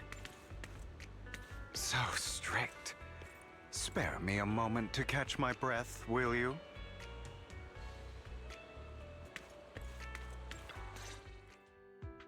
You're taking longer to rest than I expected. Lycon, you think too highly of my physical capabilities. Well, thank you for your cooperation. I must say, if nothing else, at least your acting skills have improved. Why do you look so angry? You should be happy. We pulled that off together with flawless teamwork and managed to fool everyone. Drop your foolish facade. I'm glad you still remember the code we set all those years ago. And thank you for ensuring your sleight of hand didn't deteriorate. Oh, right. I should also thank the blood bag hidden in my clothes and our other props. Do you remember when we last used this trick? It was probably ages ago. Sometimes I really don't understand you. Have you never thought about what the consequences would be if I didn't understand your code? If I decided against helping you? Or if I just couldn't control my strength properly? You'd understand it. Of course, if things really did go awry, I had alternative plans. You wouldn't be so arrogant as to think I'd bet everything on you, would you? You're insane. Aw, I'm flattered. So what exactly is the purpose behind all this? Surely after going to such great lengths to erase your own existence, you don't just plan to hide here and reminisce about the past with me. Don't try to brush this off. I've already helped you enact your plan. Tell me the truth. Don't get your tail in a twist. I have more plans that require your assistance, so naturally I would not hide anything from you. Simply put, as things stand, whether as Hugo Vlad or as Mockingbird, I am doomed to die. Seems you've made quite a few enemies. As a member of the Ravenlock family, I negotiated with Edmund and managed to obtain resources from Tops for my future plans. I also confirmed what attitude they held toward your master, the Mayflower family. Meanwhile, I used my identity in Mockingbird to strike a deal with Hartman and gather information on their collaboration with the remnants of the Exaltists. That's where I got my intel on what Bringer left. Oh, by the way, the crime declaration letter that your dear mayor received, that was also sent by yours truly. He's probably figured that out by now, right? Though I'm not sure if he told you. The mayor learned about the sacrifice attacks through his own means, but lacked an opportunity to take action. That warning letter was precisely what he needed. You aren't hopeless yet. How delightful. In short, I'm more well-informed than your lot because I get around, dealing with all these different important figures. But of course, it comes at a cost. It's only fair.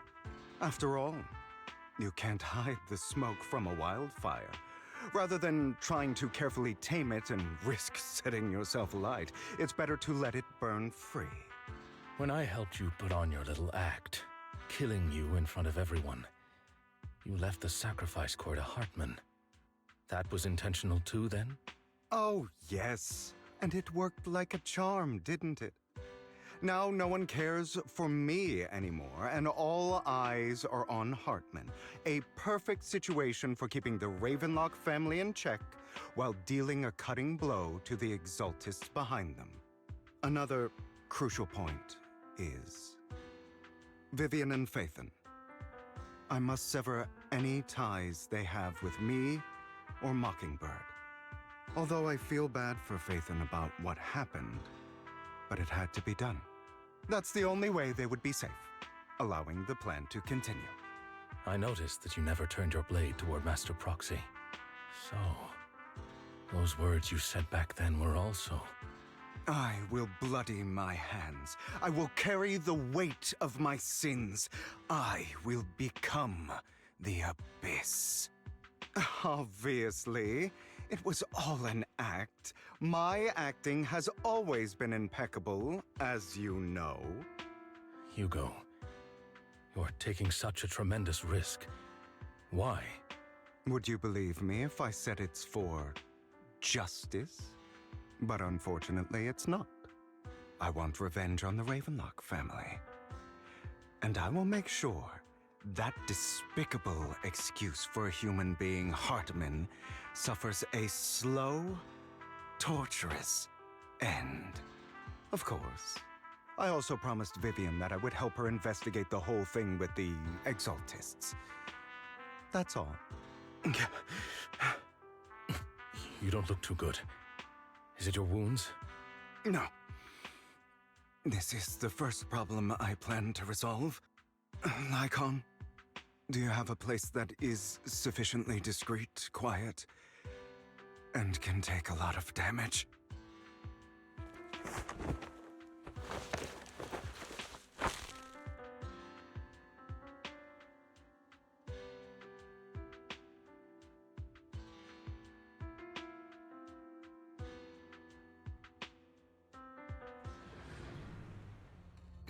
What exactly are you doing?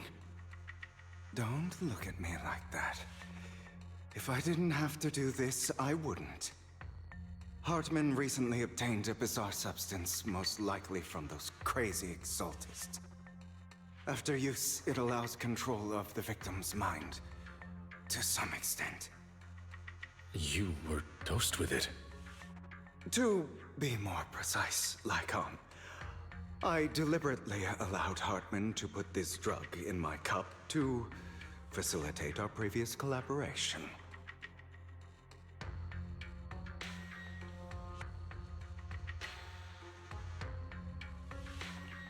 After finding out about it, I quickly found someone to help analyze its composition.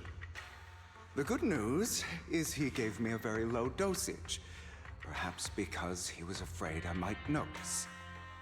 There's a different medication that can delay its onset, preventing me from actually being under his control. I simply need to put on a show in front of my dear uncle. The bad news is that currently there is no antidote. When I delay those effects, however, they will accumulate and erupt when my body reaches its limit. It may even break my mind. And that's exactly what's happening now. I need to endure those accumulated consequences. So, I will lock myself in this room for however long that takes. I've tied my limbs to prevent me from smashing this place or accidentally hurting myself. Anyway, after you leave, do not open this door, no matter what you hear. I recommend seeking professional medical assistance. This is advice I received from a doctor. Or are you saying you don't believe I can make it? So, Nikon, come find me here at the scheduled time. All you need to do is smile and await my victory. What if I want to stop you? You know you won't succeed. You never have. And you never will. Well, time is short. Let's begin. I understand. Don't die, you stupid bastard.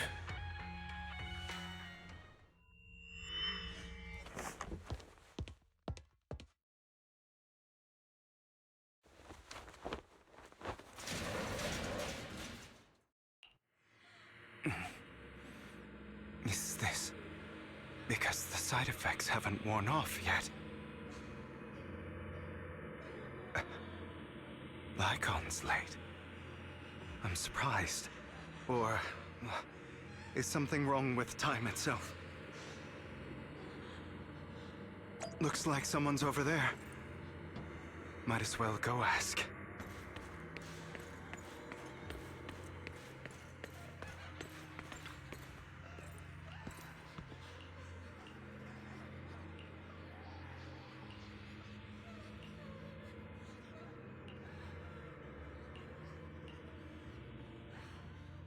It's all your fault.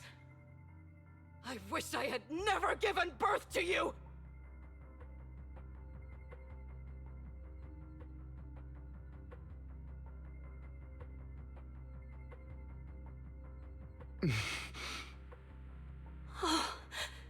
Everything will get better if you just die, right?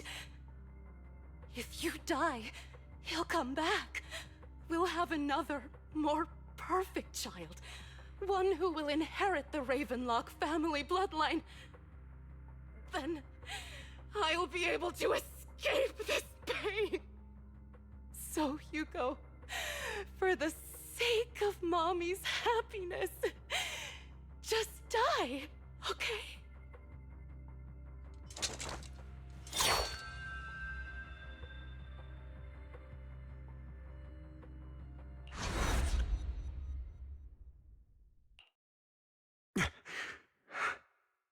So, I wasn't awake yet after all.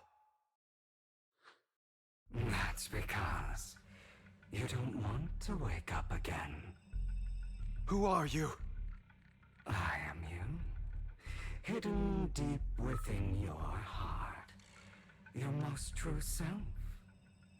You want to kill her, don't you? Your so-called mother. Every time she beat you without reason, when she tried to gouge out your eyes, when she sold you into that hell, laughing all the while. You wanted to be the one to end her life. Why not admit your hatred? As you are, you can hunt her down and make her pay for the living hell of a childhood she made you suffer. Yes, I hate her. I hate her because she was foolish and shallow, greedy and stupid. I hate her because she doesn't deserve to be a mother.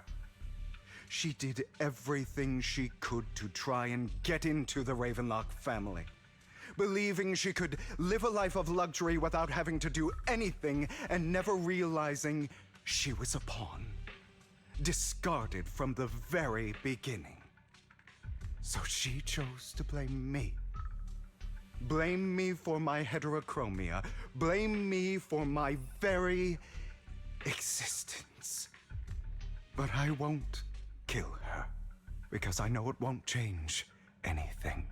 She was incapable of loving me, just as she is incapable of loving herself.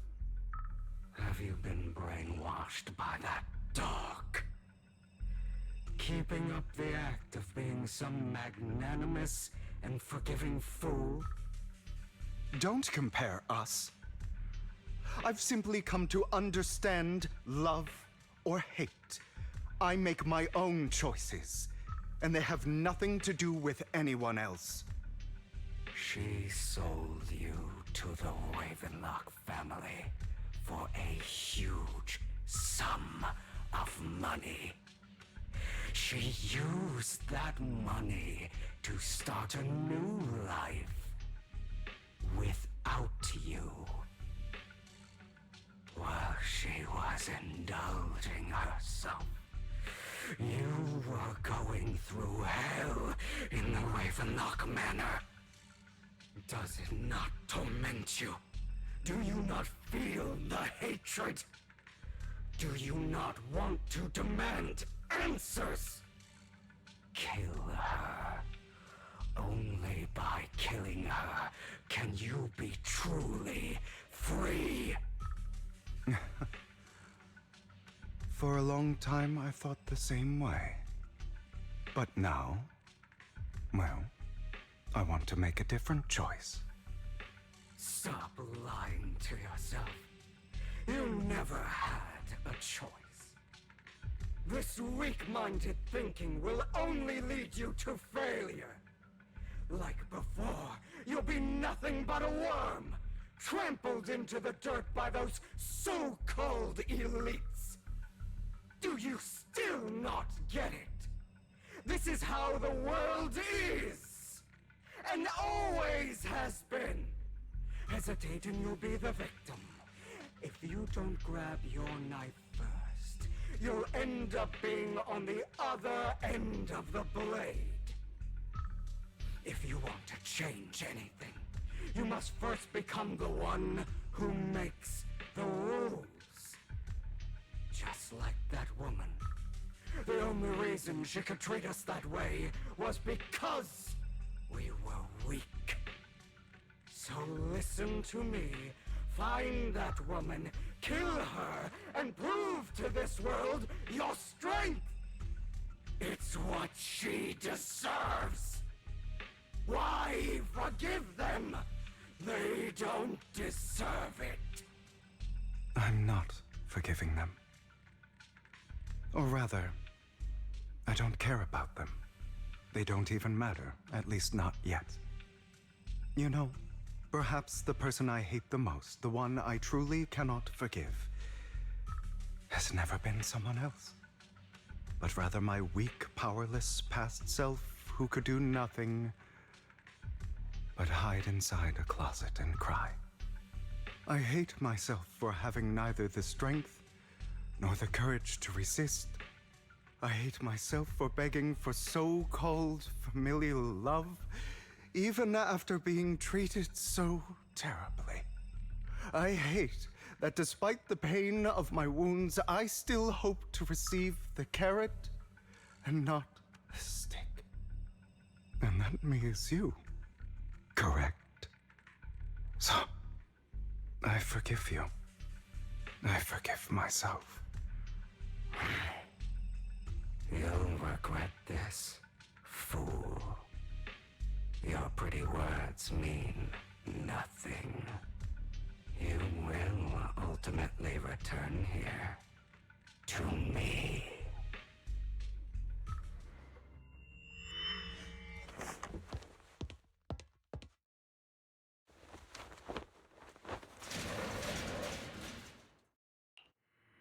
I see. This is still an illusion. I wonder who's going to show up this time.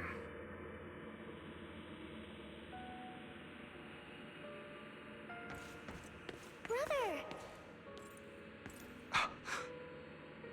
Hugo, let's play hide and seek! I'm already hiding! You'll find me, right? Like you always do!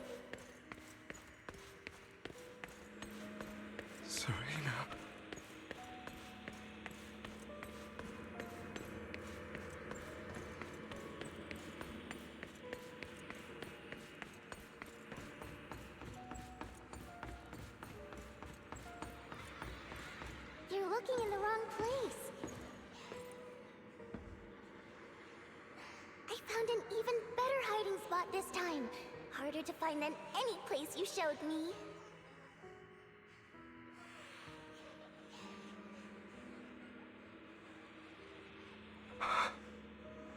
Hey, Hugo. Do you ever wonder why I had to die? It was because of me. That's right. It was because of you. It's all your fault. If only you didn't exist, I wouldn't have had to suffer.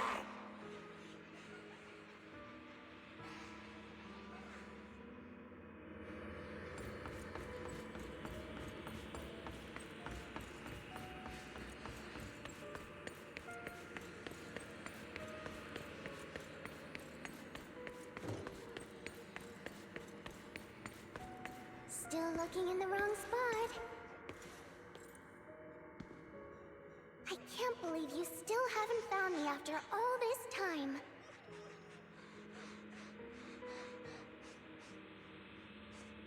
Have you forgotten about me?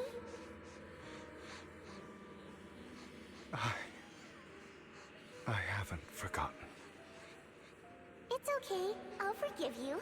I'll still be nice to you, just like before.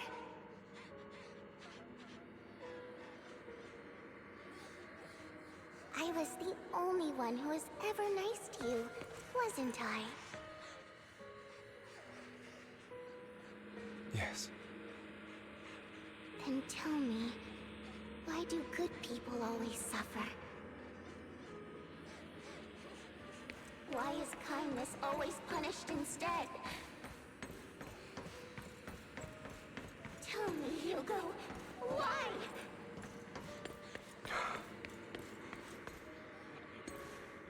Hugo, are you lost? Go back the way you came. I left you a surprise there.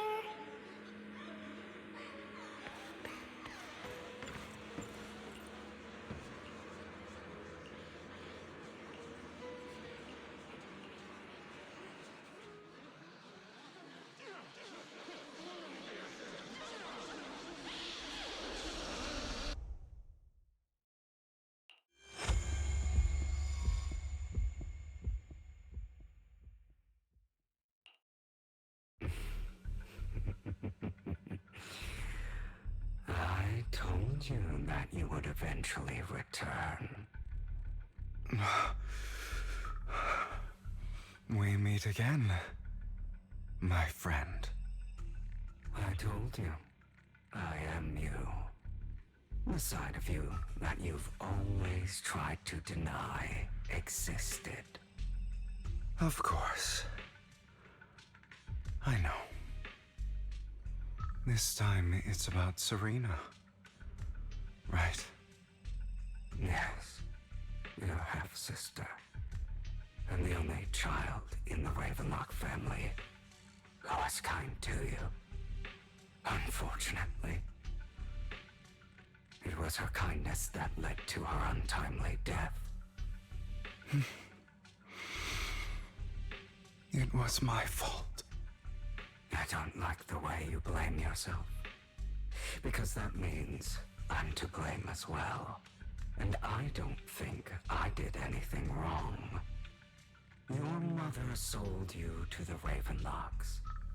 And your father, he saw your talent and wanted to use you to push the other children into competing with each other. My brothers and sisters wanted to get rid of me from the moment they first saw me. In their eyes, you were no more than a slave.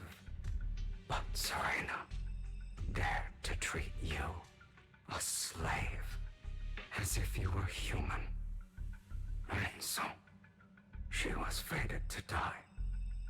They tried to kill me many times, but I was careful, and they did not succeed. So they killed Serena, who was weaker, an easier target, and pinned everything on you. Serena died in your place. Those cruel brats thought that by reporting this to Father, they could use it to get rid of you, a rival who threatened their positions. Yet, not only did Father not blame you for the incident, he praised you for it. In this world, only the ruthless, cruel, and merciless can stand at the top.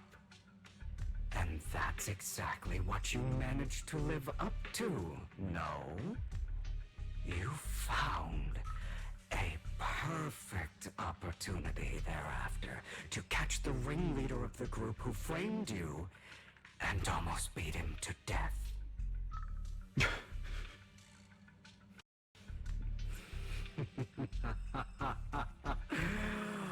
Oh, you should have seen the expression on your face back then. Oh, crazed and manic with utmost delight. I don't remember that.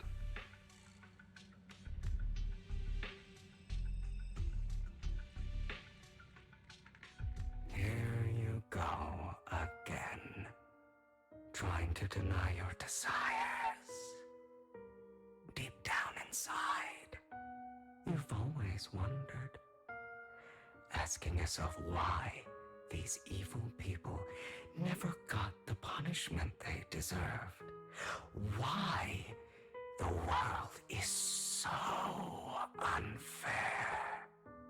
Don't you want to rip them to shreds? Just like that day when you beat that boy's face into the dirt until he was barely recognizable. His disgusting blood staining your fists. Recall your exhilaration, your cathartic release of rage, that outpour of hatred. That victory belongs to you. You deserve it. Those brothers and sisters of mine are all dead. I cannot take revenge against the long deceased. They died by Hartman's hand, dying in the power struggle to become the Ravenlock family's heir, rather than by our scythe.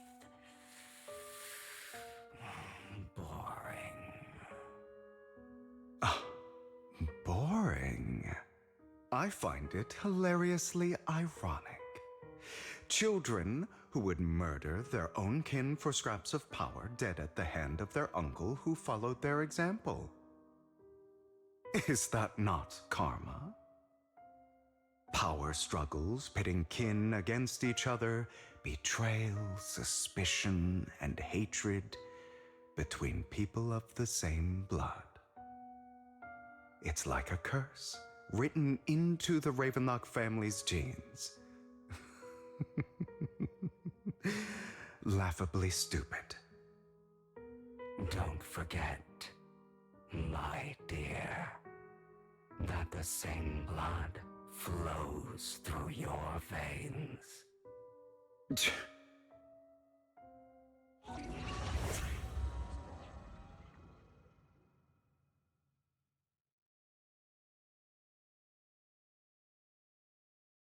That's right, my dear nephew.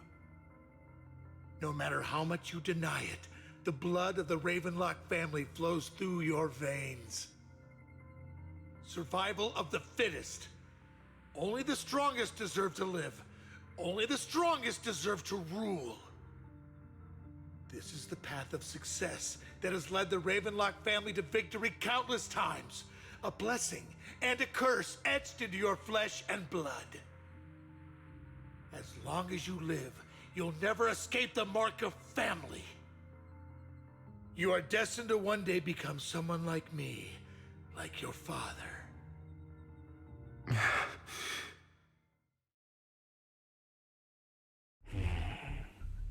Is that fear I sense? I can see you trembling. Why does the Ravenlock bloodline terrify you so? I won't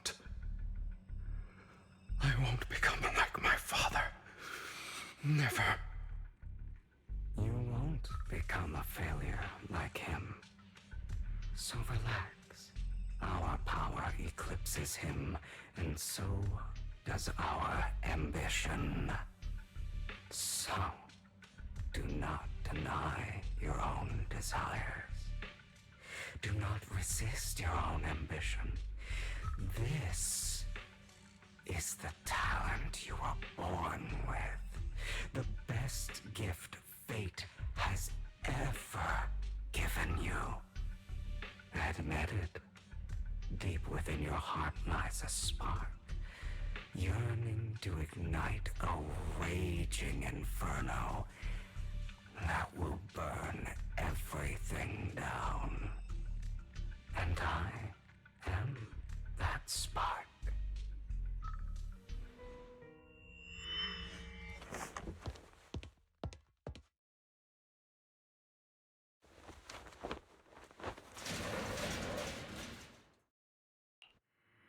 Lycon. Never thought I'd be this genuinely thankful to see you.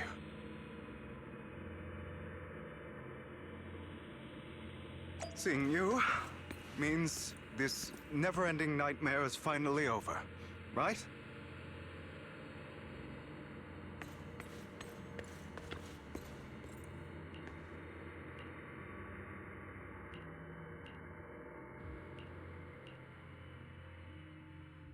I don't want to hear something like that from you.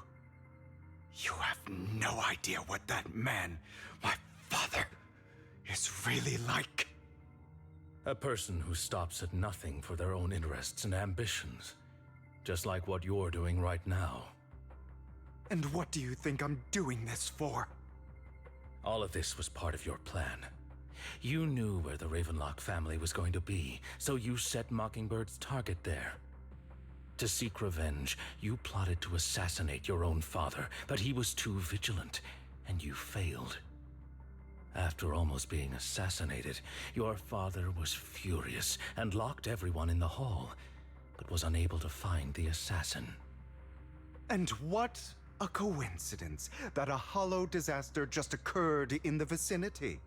So he used it to eliminate all the unfamiliar faces there, turning them into victims of the hollow, an easy feat for the Ravenlock family. So, the one who killed innocents was my father, not me. You knew what choice an extremist like him would make, and you used the chaos to once again attempt an assassination. This time you succeeded. You killed your own father at the cost of innocent lives.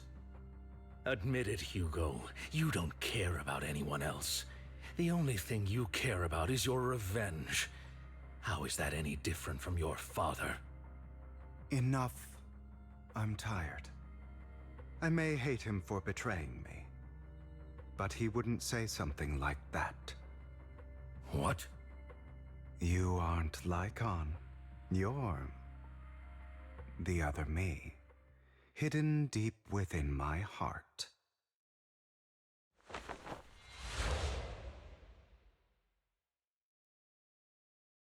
I've been waiting for you, my dear.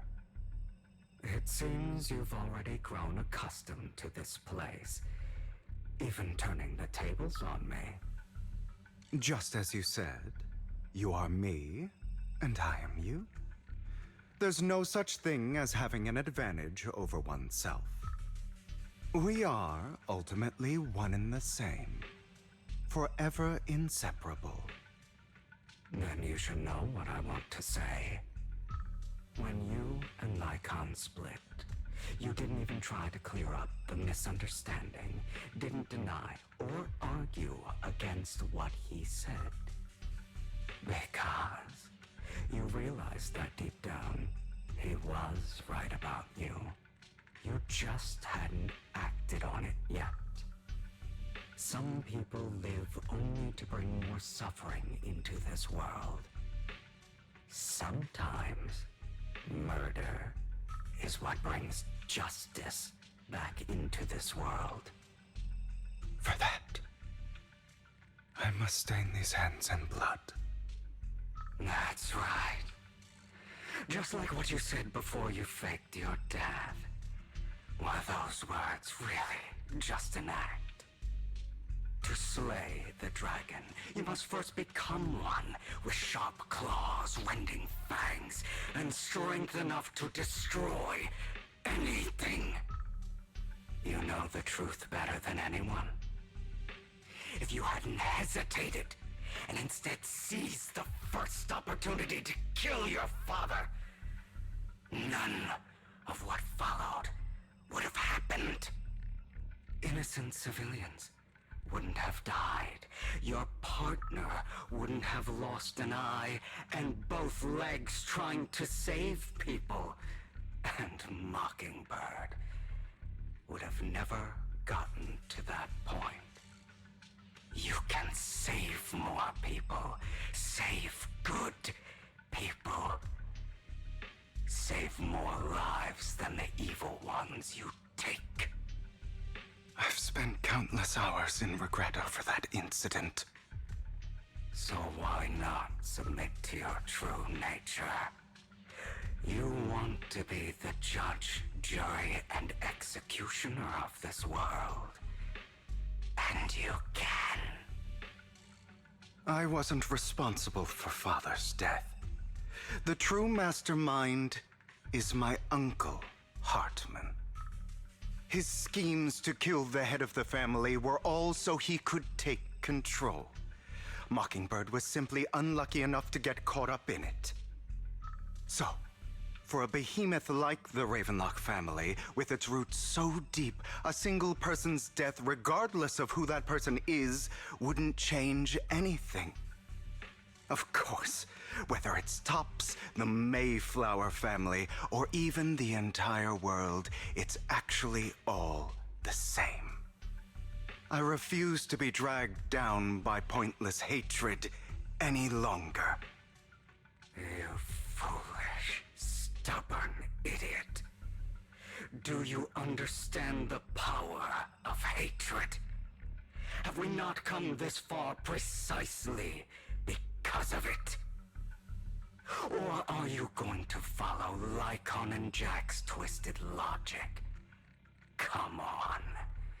You don't actually trust anyone? Otherwise, why would you hide this whole scheme of faking your death from them?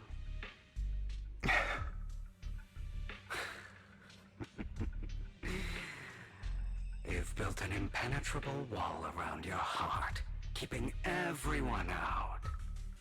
Of course you are right to do so. No one in this world can be trusted. Always. All you'll receive is hatred from your own blood and no love. Suspicion from your companions, and betrayal that comes all too easily. But the most ridiculous thing is that you want them to trust you. You stay silent and long for them to notice your suffering. You yearn for your companion's understanding and trust. Idiot. That's why you are incapable of exploiting them for your own ends. You care about their safety even more than your own. But remember, only the weak need companions. And we are children born from hatred. We are different from them. I will never be like them, and I don't need to be. Come, let me show you what powers we can wield. But you are me, and I'll never lose to myself.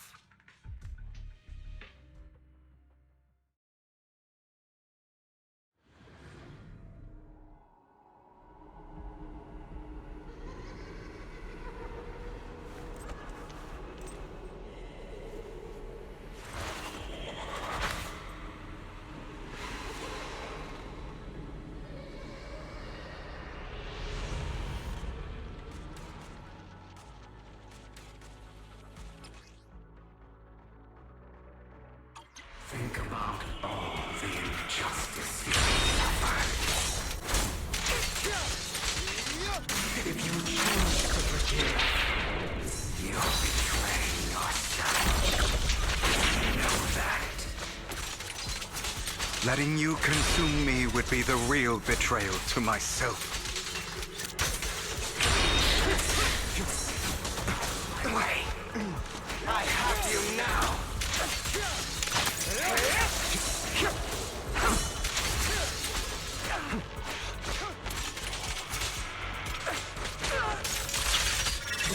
You're just afraid to admit it.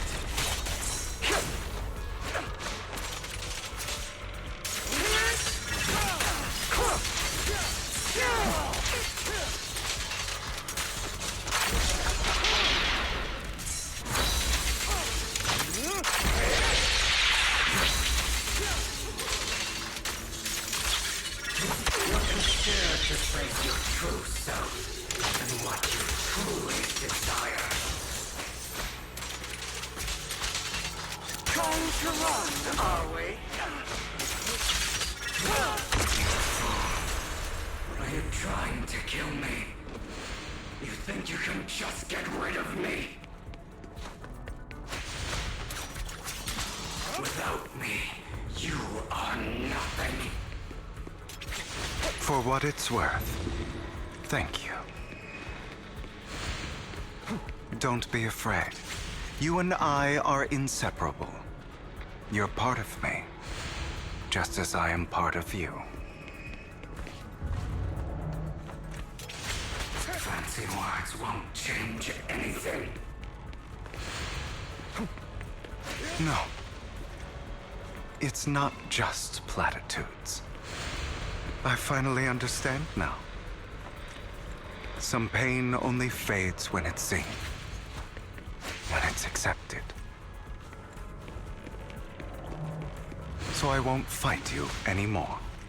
I won't hate myself anymore. Weakness, hatred, malice, strength, forgiveness, justice.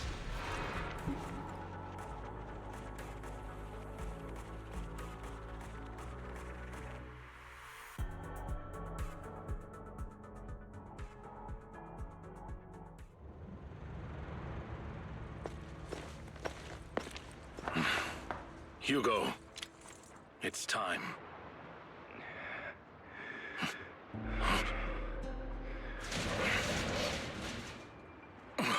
Hugo. Hugo, you... Did I scare you? I made it through. I won. No praise for me, my dearest partner.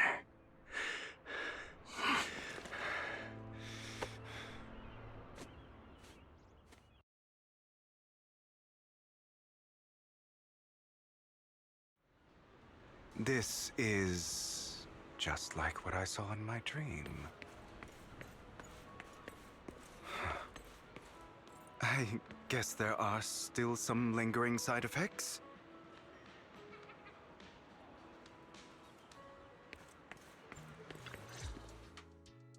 Ah, my former partner. You're still as punctual as ever. Are you sure you're fully recovered? How about we fight? And I'll show you how recovered I am. I refuse to fight someone who is in need of medical attention.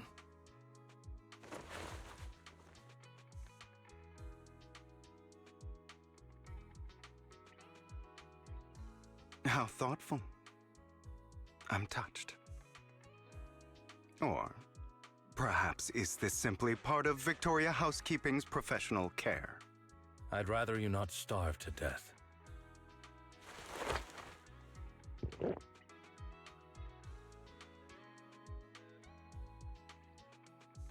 Not to your liking. I'm fairly certain this is the same kind as before. No. I've just gone too long without food. It feels a bit uncomfortable. Either way, thank you.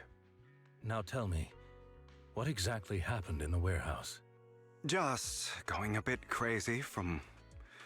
you know what? Were you expecting anything else? But... I did have a very long dream.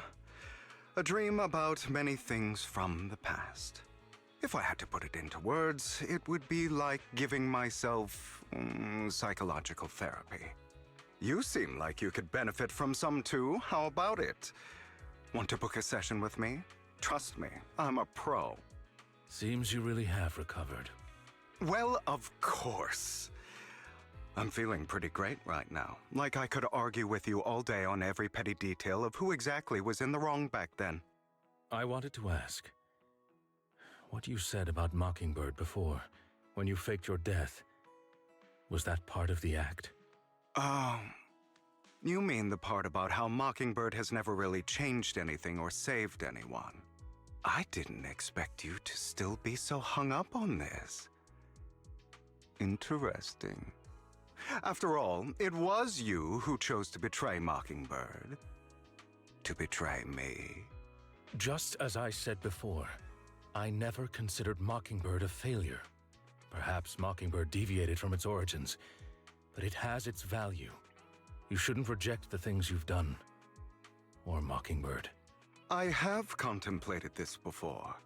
Yes. Mockingbird has helped some people and has genuinely managed to cause trouble for those who abuse their positions of power for evil. Yet those in high positions still possess immense resources, and the people we helped remain destitute and suffering, willing to become slaves to those in power for scraps. But just as you said, even if what we did was childishly idealistic and flawed, as little as we actually achieved, even the slightest change is by no means meaningless. Nothing holds more value to me than Mockingbird.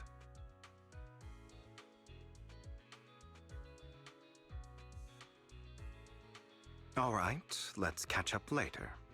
I still have things to do and need to wrap up my plan.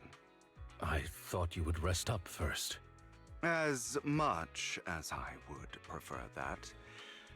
My dear uncle and the Exaltus fanatics likely would not give me such an opportunity. If all has gone to plan, the fish will have taken the bait already. And if everything goes very well, I'll soon have solid evidence of the Ravenlock family's crimes. Well then, thank you for your assistance, former partner. Let's part ways here. I'll go with you. Lycon, surely you don't think that because I just recovered, I'm too weak to deal with those useless fools. Hartman's actions will disturb the safety of New Eridu. As I serve the mayor, I should intervene. Very well, whatever. Let's go. And don't slow me down.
I'm sure you've heard about the missing workers from companies under the Ravenlock family, too.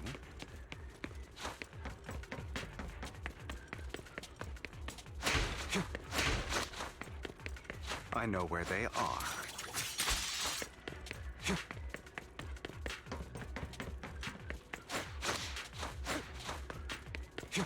Those are Ravenlock's men.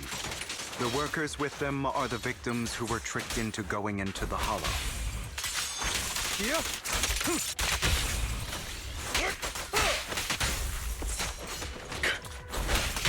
Come on, let's get them out of here.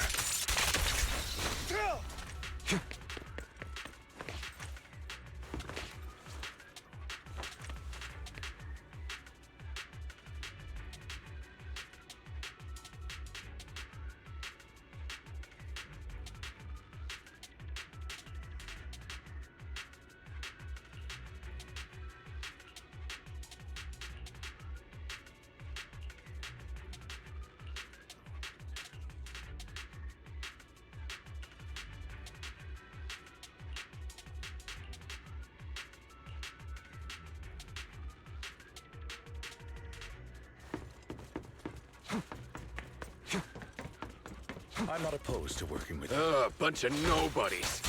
Annoying as hell. Kill them! You're welcome to try.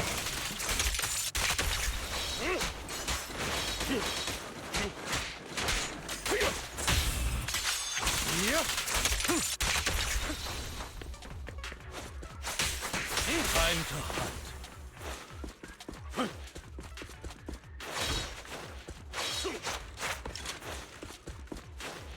More workers here. And quite a lot of them.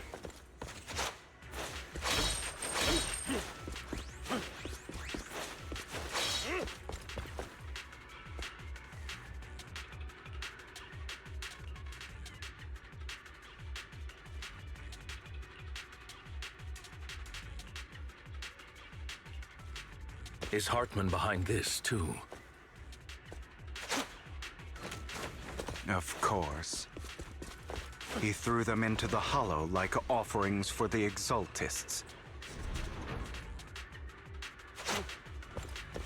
To him, those workers are just another resource, no different from the ether his company mines in the Hollow.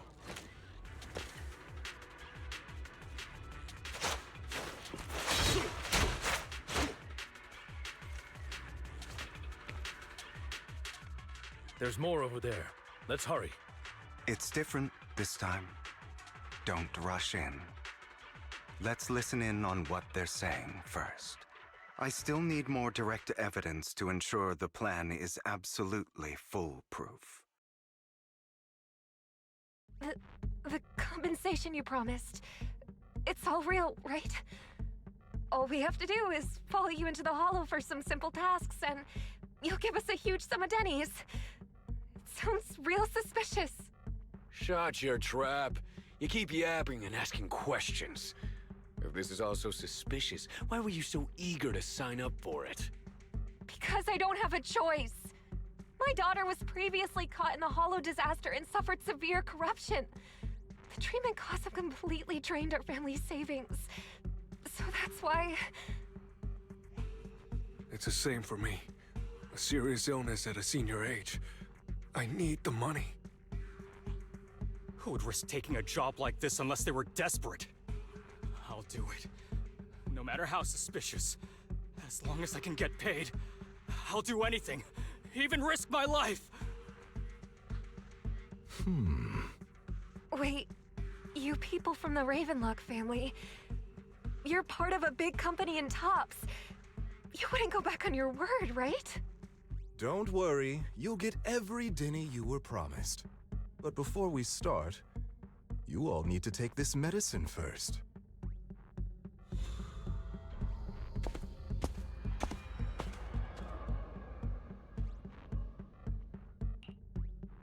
Bro, should we really be doing this already?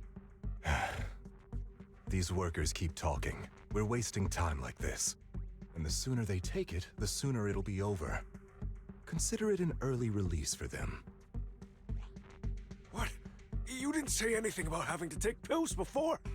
Look, this is good stuff, all right? It'll increase your ether aptitude. There's tons of people who'd kill for something like this. Exactly. You'll be working in the Hollow for several hours. This is essential medication. You have to take it before we continue. If you refuse, then you can forget about the job. Of course, you won't receive the compensation either. Lycon, what are you doing? Rescuing those workers, of course. There's clearly something off about those pills. We can't let them take them. Now is not the right time. As I said, we need more evidence to ensure the plan works. And as I said many years ago, you can't exploit innocence to achieve your goal. So that's how you see it. If that's not what you want me to think, then explain everything to me. All right. It's a little complicated, but simply put, these workers will be fine.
Of course, it's your choice to trust me or not.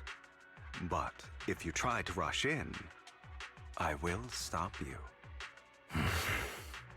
I trust you.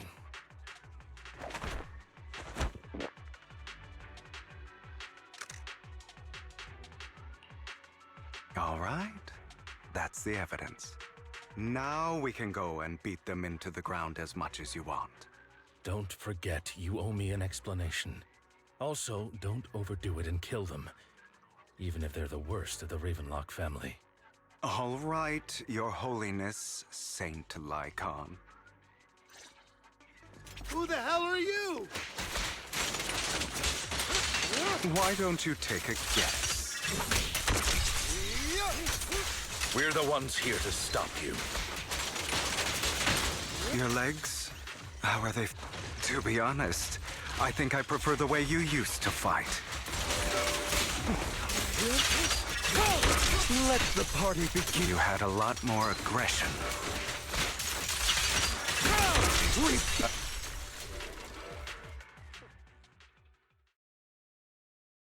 God damn it! Who the hell are you? How dare you mess with the Ravenlock family? Ravenlock. Savor the name while you can, for it will soon cease to exist. What's that supposed to mean? It means exactly what I said. I think this might be good for you. Sever your ties while you can.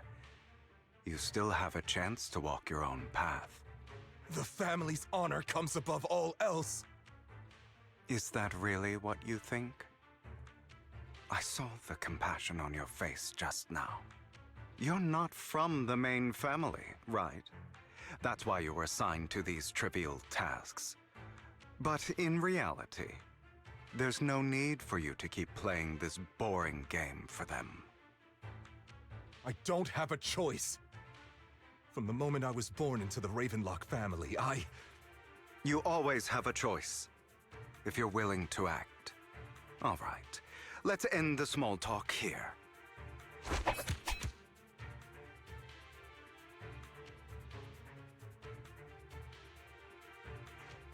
Don't worry, Lycon. I didn't hit them too hard, just enough to keep them quiet. How's that? My acting's pretty good, right? As always, a certain someone should take some lessons from you. I'll leave the rest to you then. Okie dokie.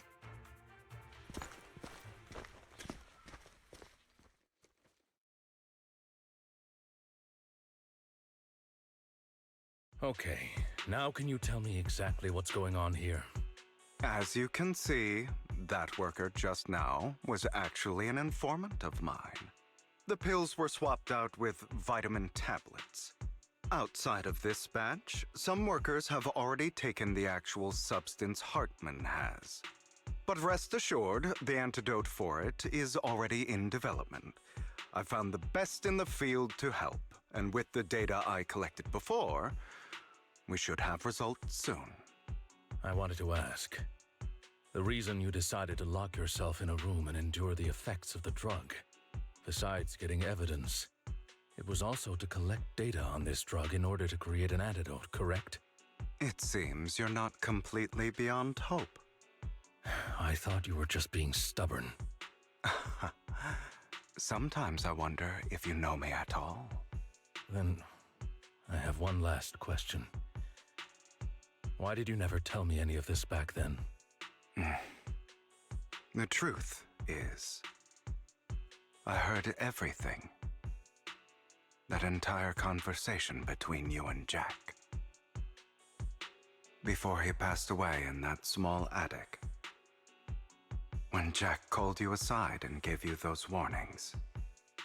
When he told me you might go down the wrong path? That's right. You never said anything. What would I even do? Scream and rage over your suspicions, or get on my knees and beg for you to trust me? You know there's no way I'd allow myself to do such a thing. Besides, back then, even I was confused about myself. Jack, It's all in the past. You don't need to explain anything to me. Enough. We should get going. If we're going to reminisce over the past, we should find a more suitable location.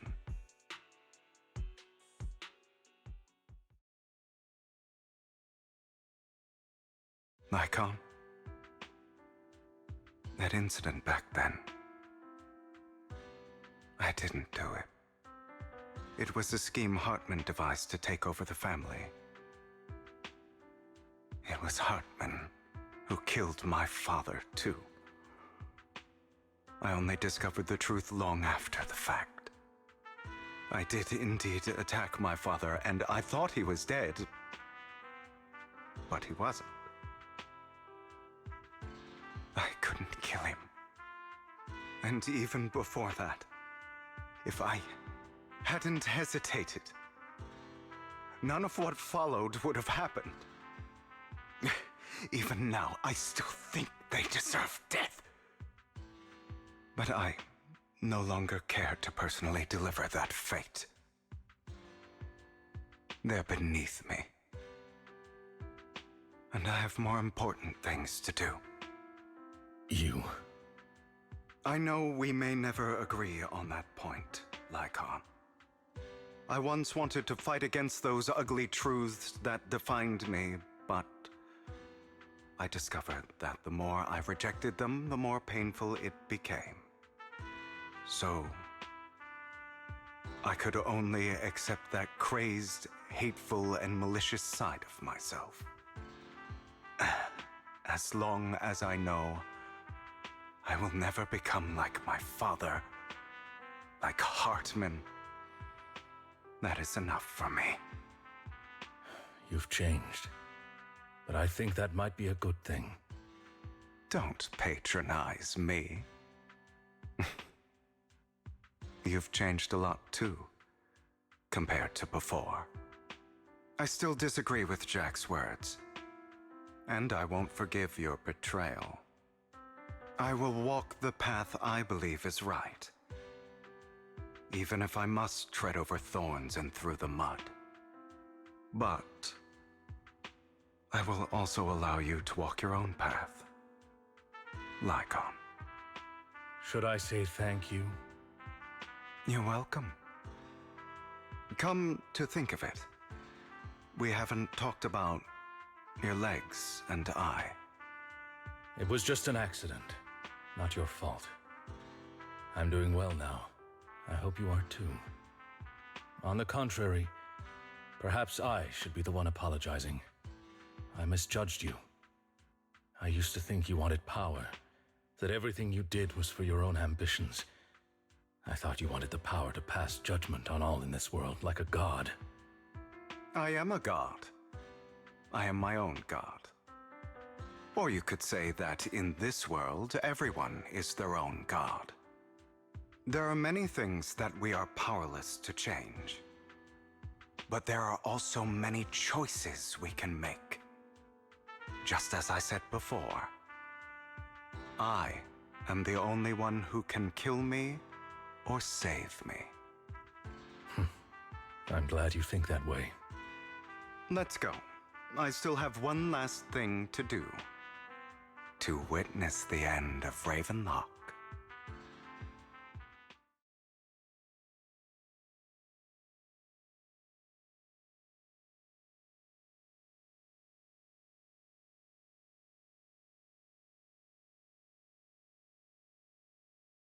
You really think you can take my place if I die? Never, you filthy bastard! Your little tricks mean nothing. As long as the Ravenlock family stands, I can still get back on my feet. You still don't get it, do you? This was never about avenging my father. And I don't care about taking your place. I didn't come this far just to kill you. That'd be pathetic. Right on cue. Why don't you take a look at this, Uncle? On behalf of TOPS, I'd like to clarify that we had no involvement in the Ravenlock family's actions. TOPS is officially terminating all partnerships with the Ravenlock family, effective immediately. We will have no further affiliation with them. Are you crazy? What the hell do you get out of ruining the Ravenlocks? You want to be a petty thief forever? Thief? Oh, Uncle. Allow me to reintroduce myself. I'm the name people whisper about. The one who robs the rich and gives to the poor. I'm the master con artist who can fool anyone, anytime. I'm the leader of Mockingbird. The one who turns every headline into my own stage. I have friends who'd catch me if I fall, partners who'd shed tears for me, and allies who always have my back.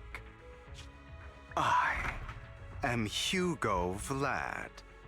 You're the one who needs the Ravenlock name. I never did. You ungrateful bastard! You should have never been born. You flatter me. Same goes for you, Uncle.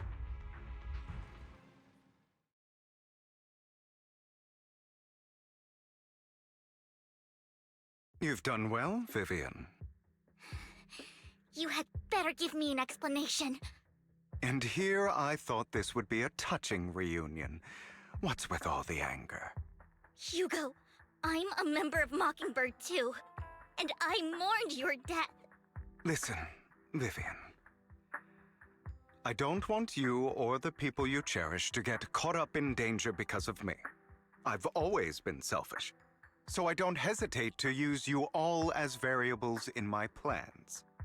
But it is because I am selfish that I also don't want my failures to affect my treasured companions. In any case, if you were in the same position, would you not make the same decisions? Lycon's taking care of everything outside. We should go. Also, Wise, thank you. And I'm sorry for the whole act where I threatened you. It was the only way for Hartman to drop his guard against you and leave you be. I, Hugo Vlad, am forever indebted to you.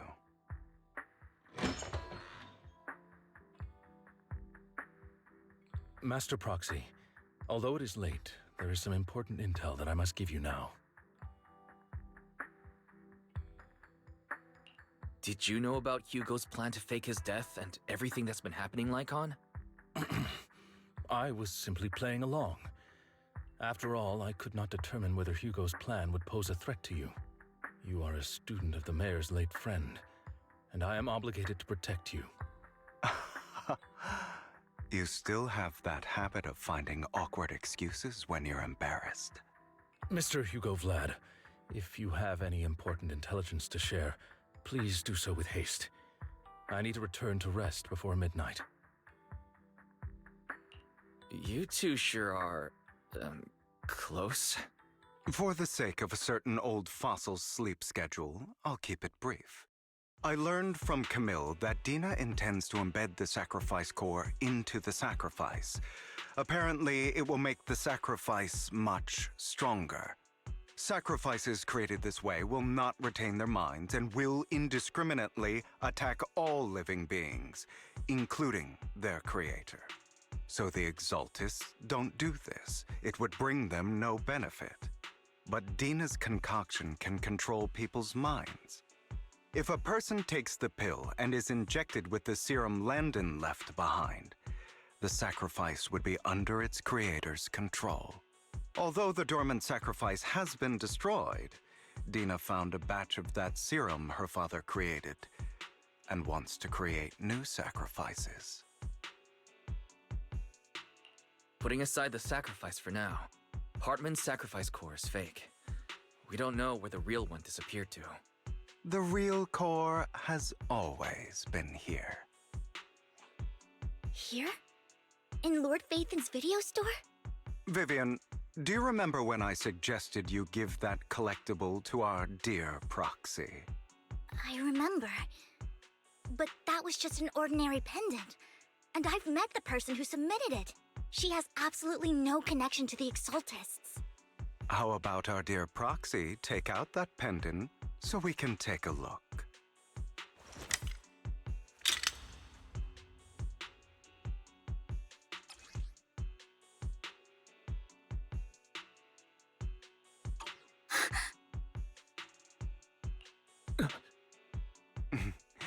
I'll take your surprised expressions as a compliment for my little trick. I will hand over this core to the mayor as agreed, since he fulfilled his promise to protect Vivian and the manager while I was pretending to be dead. I won't go back on my promises. No wonder the mayor would promote rhetoric favorable to Mockingbird. I can't believe I thought he was actually being sincere. Since we have the sacrifice core, all we have to do now is stop Dina from using innocent people to make more sacrifices. Yes, and we need to destroy the last batch of Landon's serum. Hopefully with no options left, Dina will give up her obsession. All right, that's the important stuff. I'm going to go and confirm where Landon's serum's been stashed. I'll contact you again once I have something.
Landon's stash should be somewhere nearby.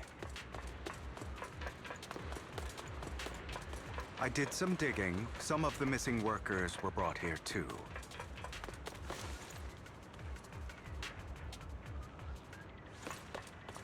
Dina's getting ready to make her move. Don't worry, we'll clear them out.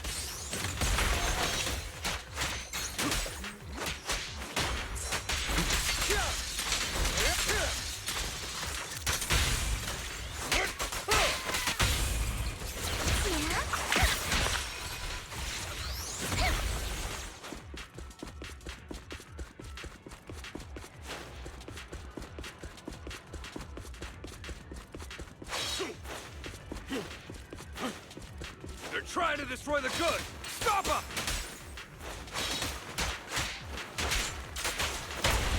We need to take care of the guards first. Say no more. Some of the serum is stored in this warehouse. What a coincidence.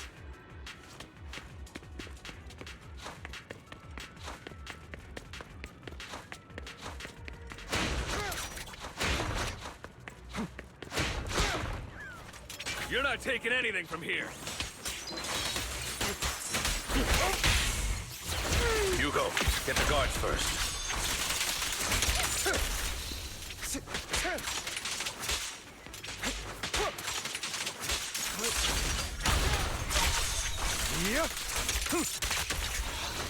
You just stepped into your own grave! The truth is about... Fools.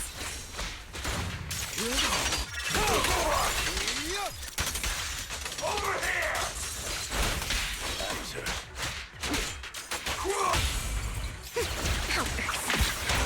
Heads for flowers that bloom in the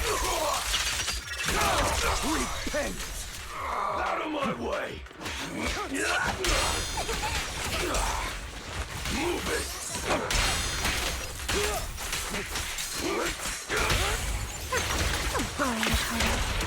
Tales for the dawn that sets the world alight. More of Landon's serum survives than expected. Fortunately, since they're still here, it means Dina hasn't executed the final step of her plan. There's likely a lot more stashed around here, and we have yet to locate the missing people. Our actions here won't go unnoticed.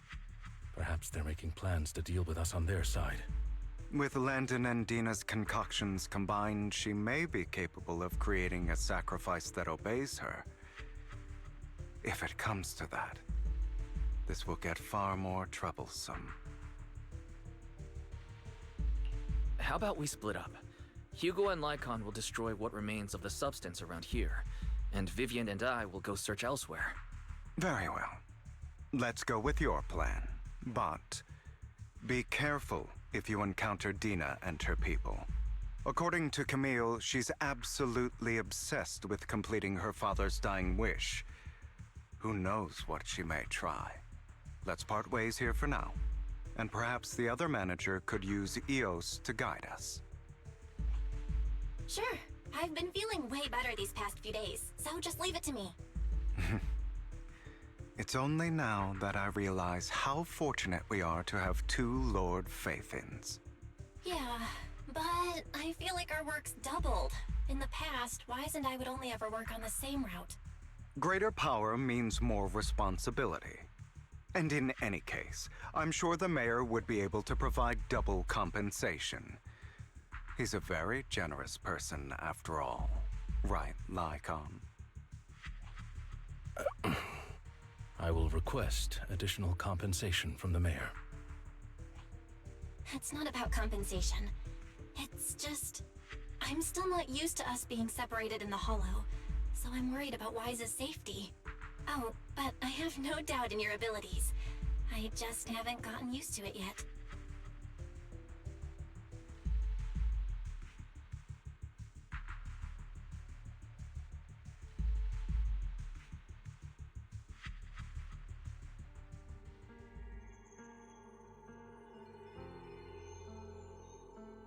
This is the future I saw. Lord Pathan.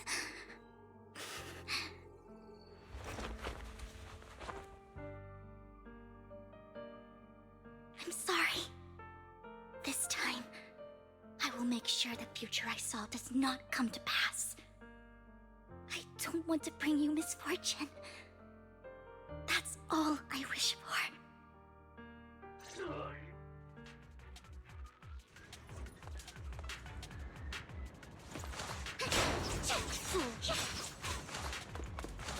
Don't touch me. Leave this to me, Lord Vathan.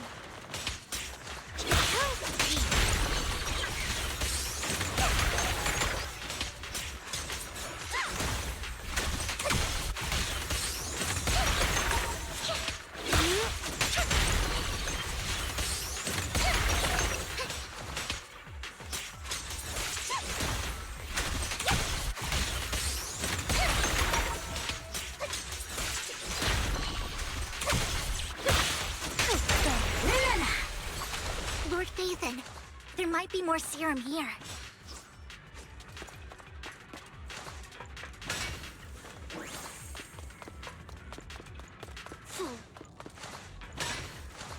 Don't touch me. How dare you steal from Lady Dina!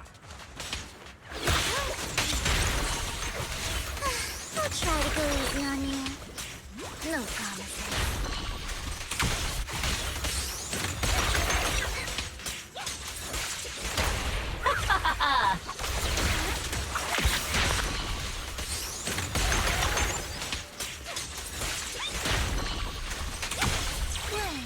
Belong in the dirt. There are containers by the fissure. There's got to be something inside. Let's try opening them.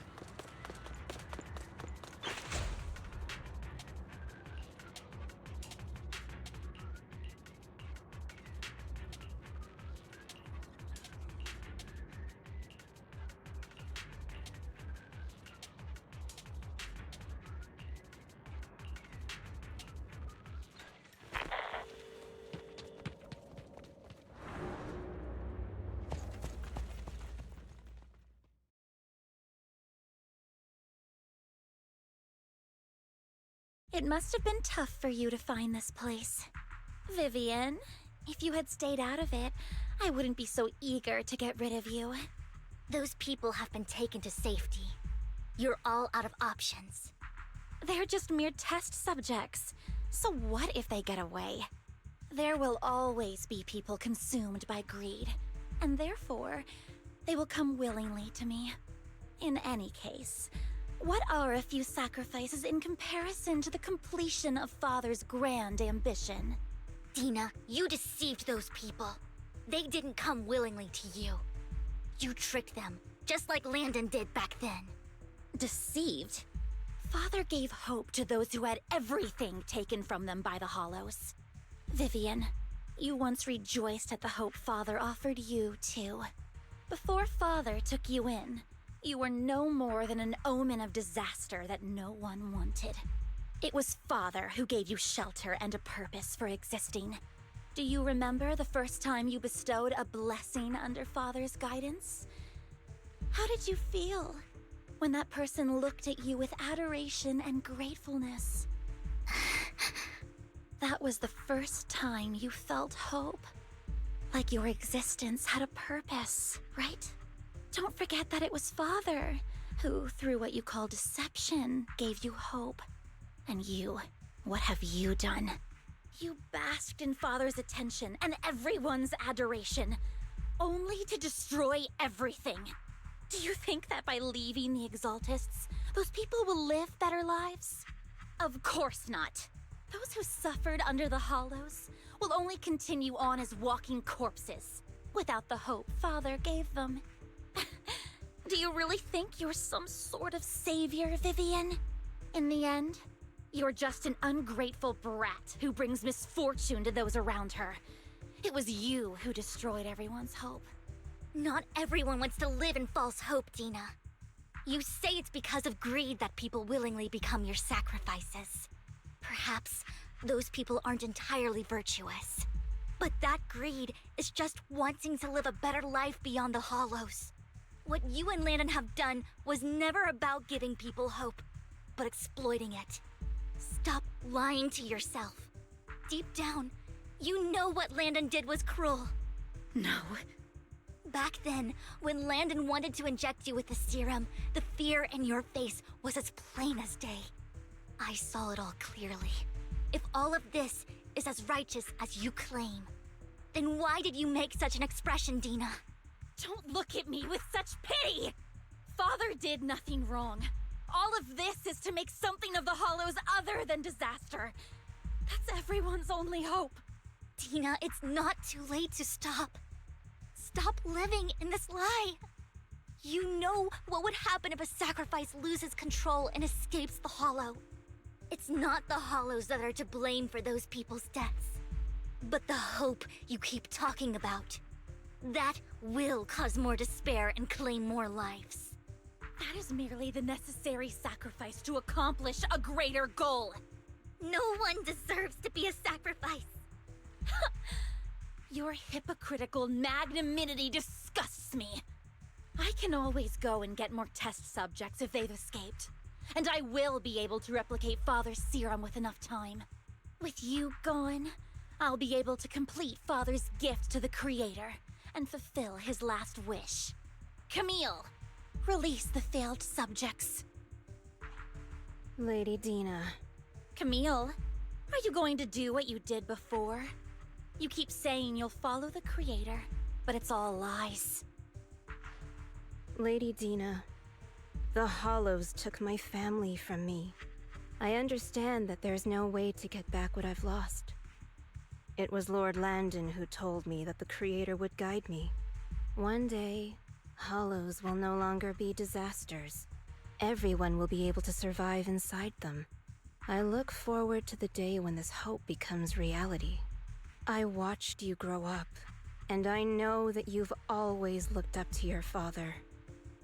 He gives you hope, and I destroyed that hope with my own hands. I know the pain of loss, so I've always felt guilty. I want to atone for the hope I destroyed. But Dina, I don't want to ruin more lives, and I don't want to continue watching you destroy yourself. Vivian is right. Not everyone wants to live in false hope. So, please, stop. Camille, are you abandoning me too? I'm not abandoning you. I just don't want to see you go past the point of no return. The point of no return? I passed that point ages ago. No, Dina. You can still turn back. I'll be your way back.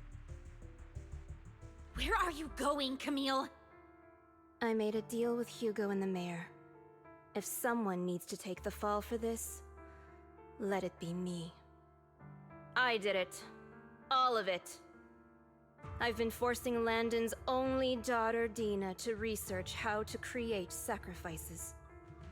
I colluded with the Ravenlock family for my own gain. Everything Dina did was under duress. Since I've kept her captive for so long, she doesn't have the skills to survive as an independent member of society. She'll need a caretaker and teacher. Someone who will look after her and educate her. No!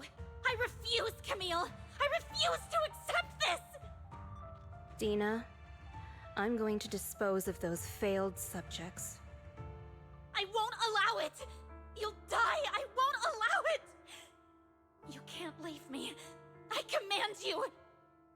You've always followed my orders, and you will follow them now! It wasn't your orders that I've been following.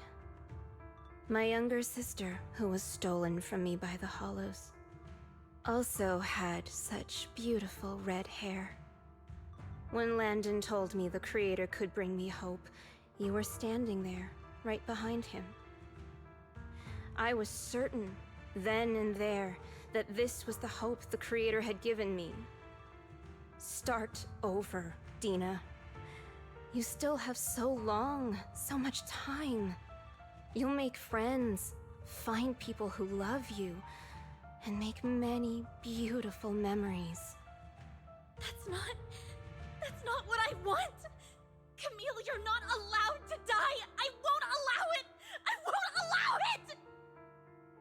Goodbye, Dina.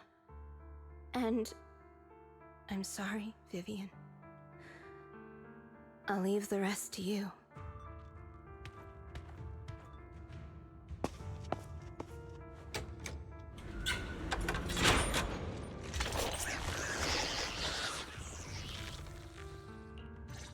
Take out these ethereals first. Consider that we can't let Camille's efforts go to waste.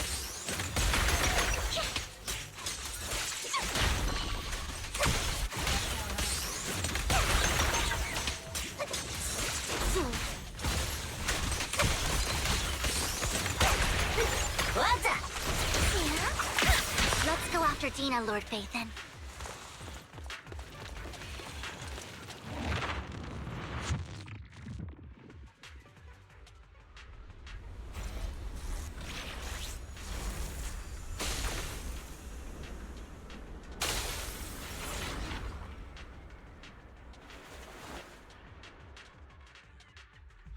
Are you satisfied now, Vivian?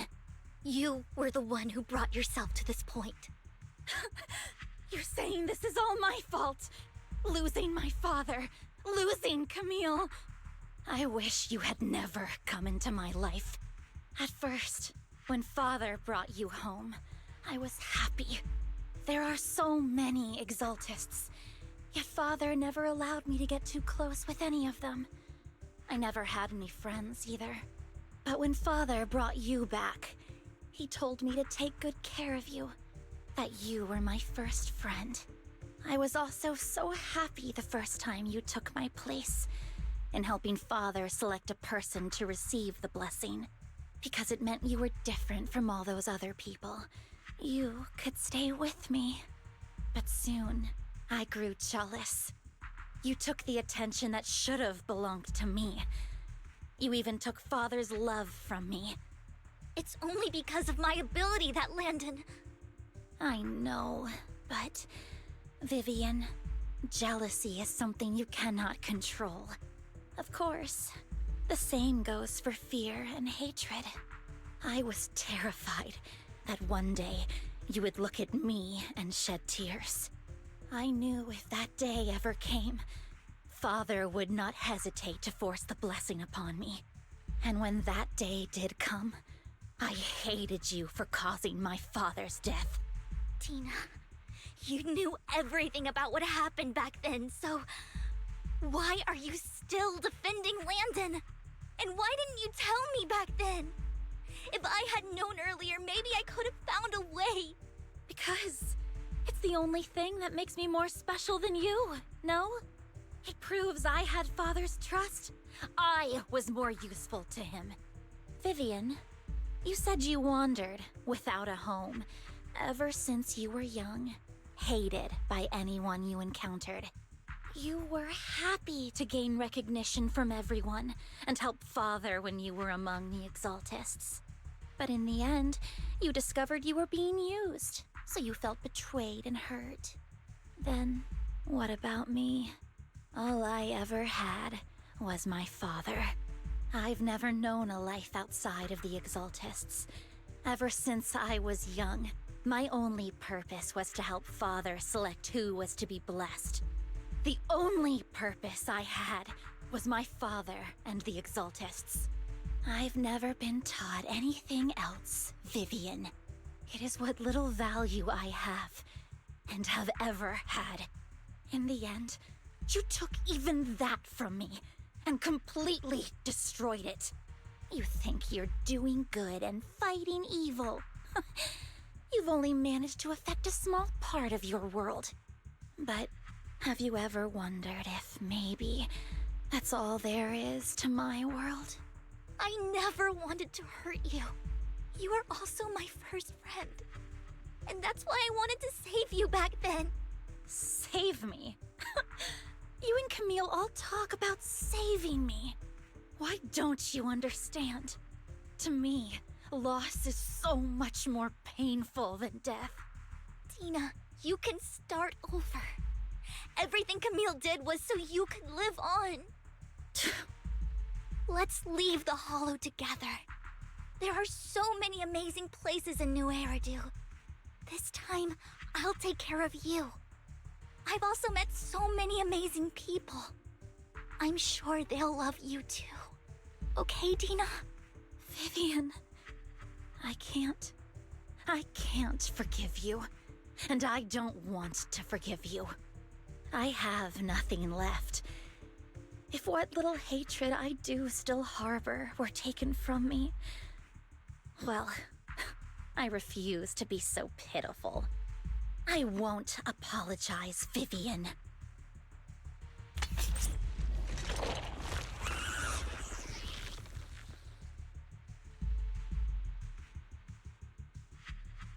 I don't want to hate myself, so I can only hate you for killing my father, and hate Camille for leaving me. That's just the kind of person I am, hateful and despicable. I refuse to owe anyone anything. I refuse to feel regret.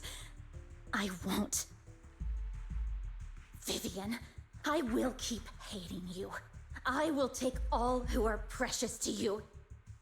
I will also hate Camille, so I won't do as she wished and start a new life. Vivian, if you had never existed, if I had never, you would be... Lord Phaethon, please do not interfere. She was my first friend. I'm going to bid her farewell.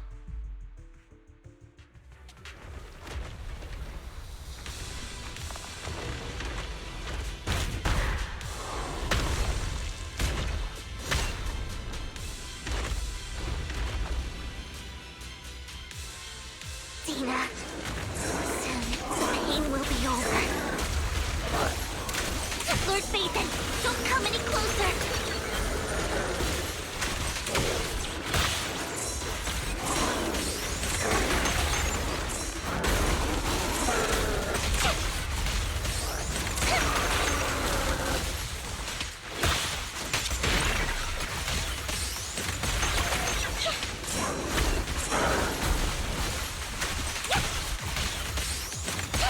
No, it might try sturdy little pig.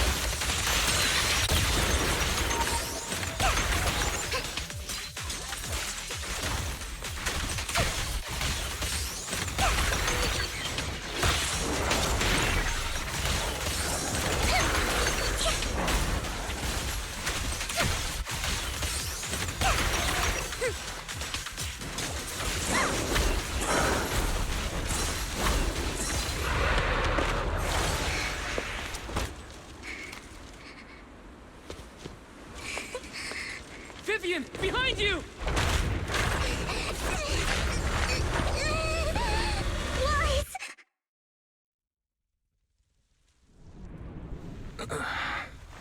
What happened?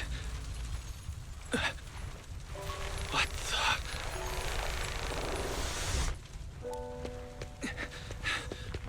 Vivian! Lies. Don't come near me. This is my own choice.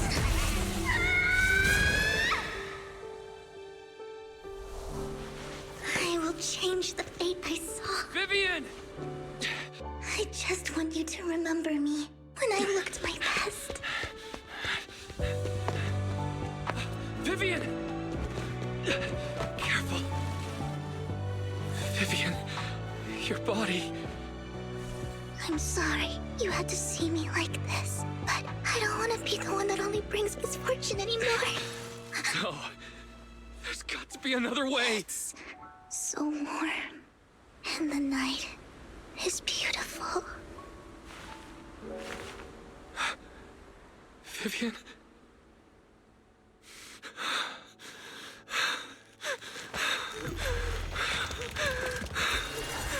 No. It can't end like this.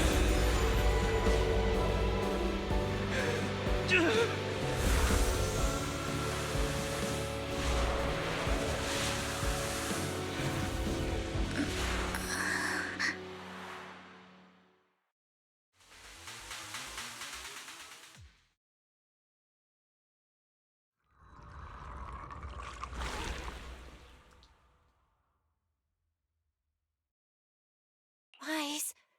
Wise. Wise, you're finally awake.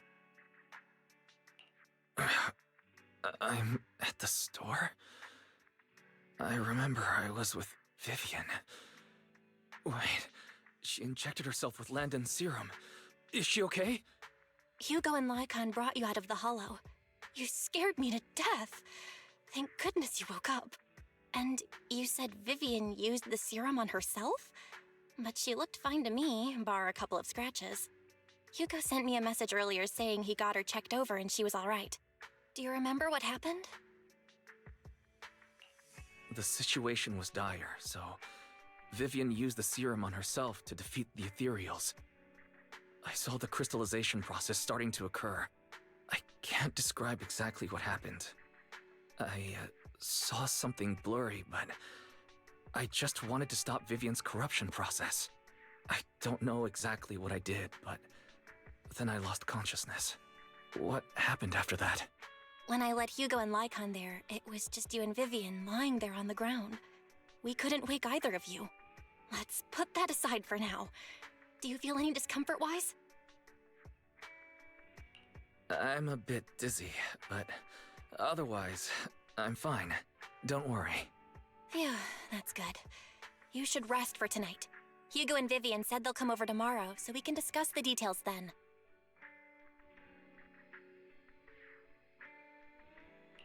Okay. Sorry for worrying you, Belle.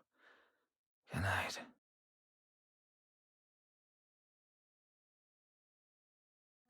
Lord Phaethon! How are you feeling?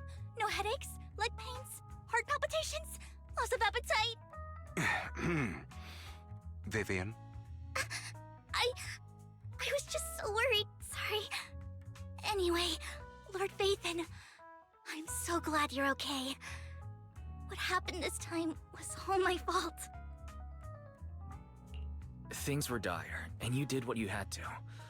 Plus, if it weren't for you, we wouldn't be here now. So what happened? Wise said he saw the crystallization process start. But I didn't see anything through EOS. Hugo? Lycon? Did either of you guys see it? Allow me to explain. Miss Vivian told us what happened after she awoke, and the mayor arranged a full medical checkup for her. Based on the results, Miss Vivian indeed shows mild corruption sequelae. But if the crystallization process had already started, the lingering effects should be far more severe.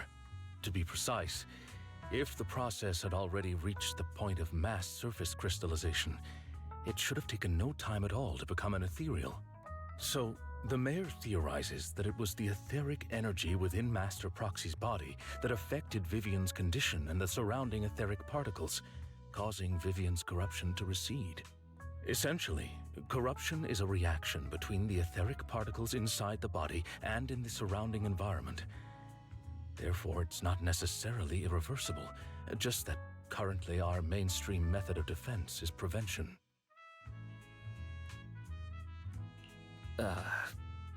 I'm having a hard time believing that, even if it's coming from you, Lycon. It's almost like you're claiming I can manipulate etheric energy. Master Proxy, you are special. This is a gift your teacher left you. A gift from our teacher? How come I never knew about it? I don't know all the details, so I cannot explain everything to you. My apologies. However, Miss Yixuan might be able to answer some of your questions. She will visit you sometime soon, so please feel free to ask her any questions you may have. She has quite an eccentric personality. If she causes you any inconvenience... Can I file a complaint about her with you if she does? Master Proxy, you have always been a people person, so I trust you will handle things just fine. The way you said that just makes me more worried. In any case, the mayor has asked me to give everyone his most sincere gratitude. Unfortunately, the mayor could not come personally, but has promised everyone a favor. Provided it's within his means, he will offer his unconditional assistance once, There is no time limit on this favor. Unconditional, What if I wanted his position as mayor? If that is what you desire, then the mayor and his subordinates will be first in line to vote for you in the next election. As for the other votes, you'll have to work for them on your own. But should you assume office, I hope you take full responsibility for handling all day-to-day matters and lead by example. By sheer happenstance, the mayor has provided you with a copy of his current assignment, the City Waste Sorting and Processing proposal.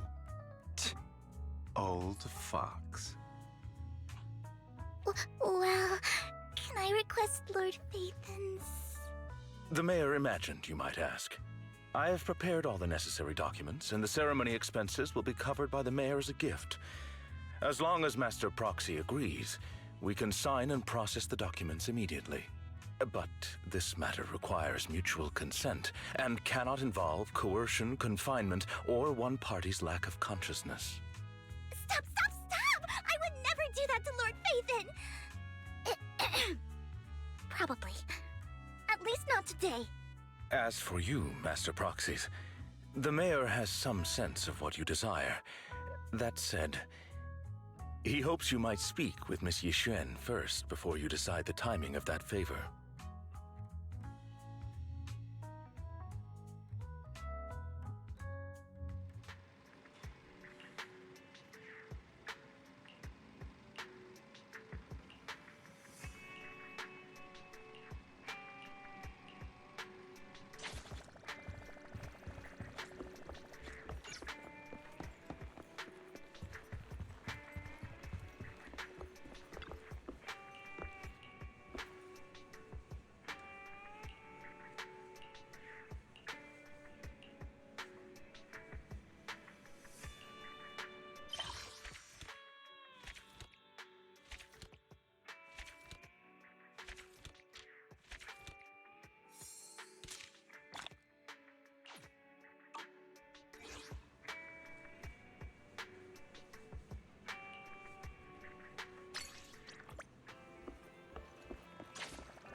I did not expect that such a spiritual entity would exist here.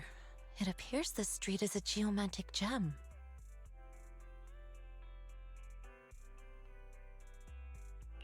A spiritual entity? His name is Howl, and I guess you could count him as a neighbor of mine. Is there anything special about him? No, I was simply a bit surprised. It's rare to find such an intelligent individual of this breed.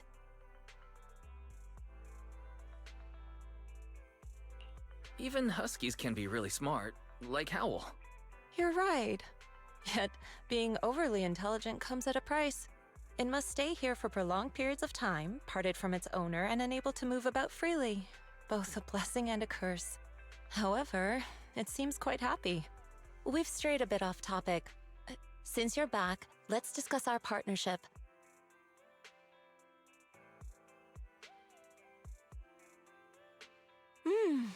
Nice job.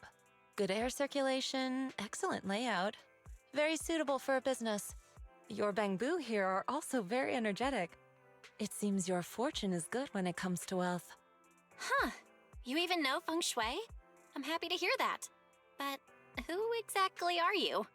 I suppose this is our first official meeting since parting ways in the Hollow. Now that both of you are present, allow me to reintroduce myself. My name is Yixuan, a mystic from Yunquei Summit.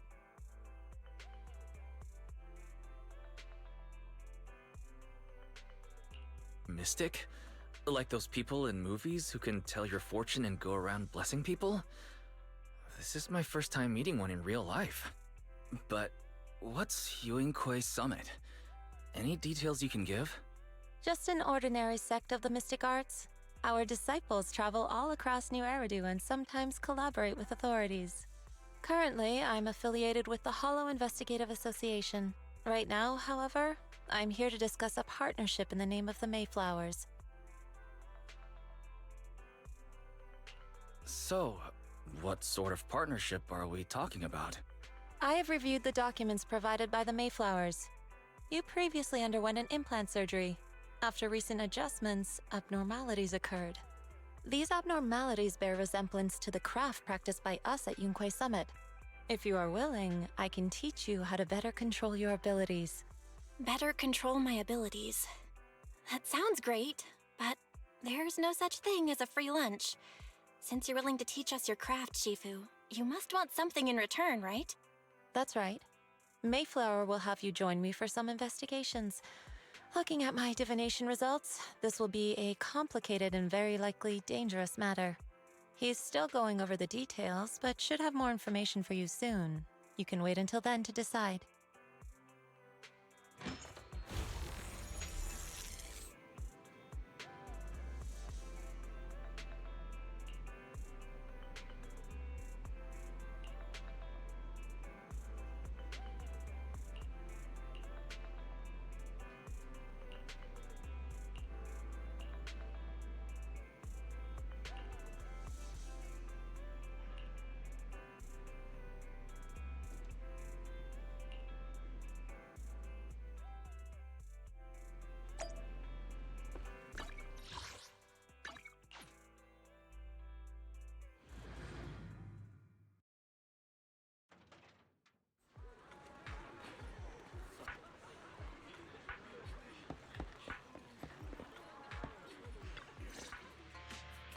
Please, help me check my fortune!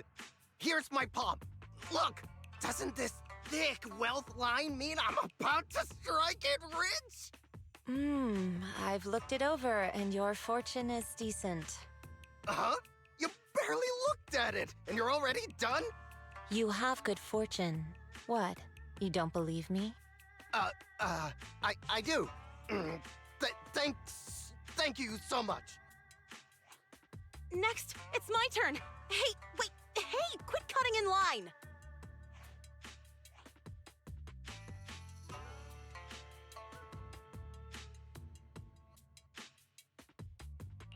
So this is where you were. Who are all these people? You're here, Wise? I decided to take a break. I didn't expect so many people to come seeking my divination services. Don't worry, I need no more than a simple spell to solve this matter.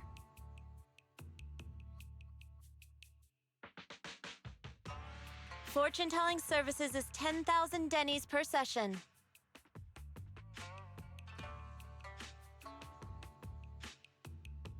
All gone?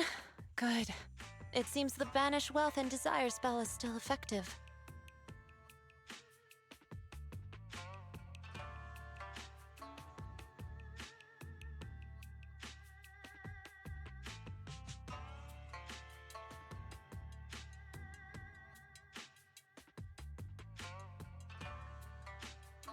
Banish wealth and desire?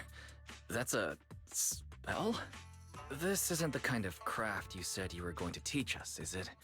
Our video store has a business license, and we'd get complaints if we charged unfair rates. Of course not. This is just a trick to deal with trouble. I'll take my time showing you the true craft of Yuinkui Summit. For now, let's find that shop.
Yishuan Shifu.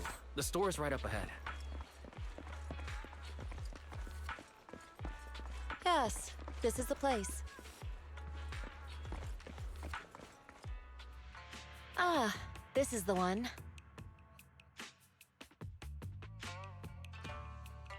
Seems it's closed. Another wasted trip. Not necessarily. 1 second, please.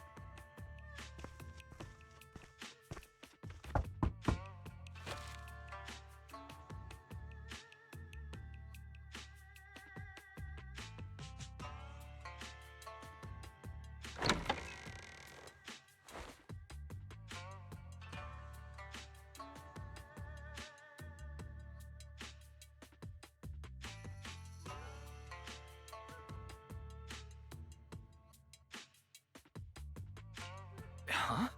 Is there someone inside? Relax. The boss prefers to do business with people they know. They like their peace and quiet, so they rarely open for customers. I'm an old acquaintance and just wanted to retrieve something.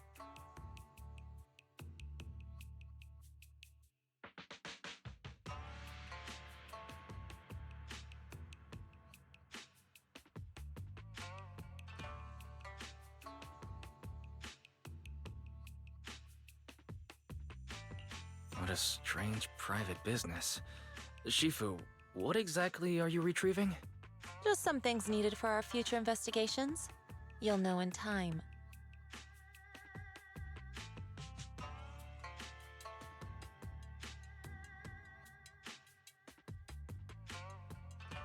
Really? Shifu, I feel like you're always so mysterious. Rest assured, I'm not hiding anything from you. It's simply because the correct time has not yet arrived, so there is no need to rush. Since we've already obtained what we came for, let's part ways here. There will be plenty of time in the future. We will certainly meet again.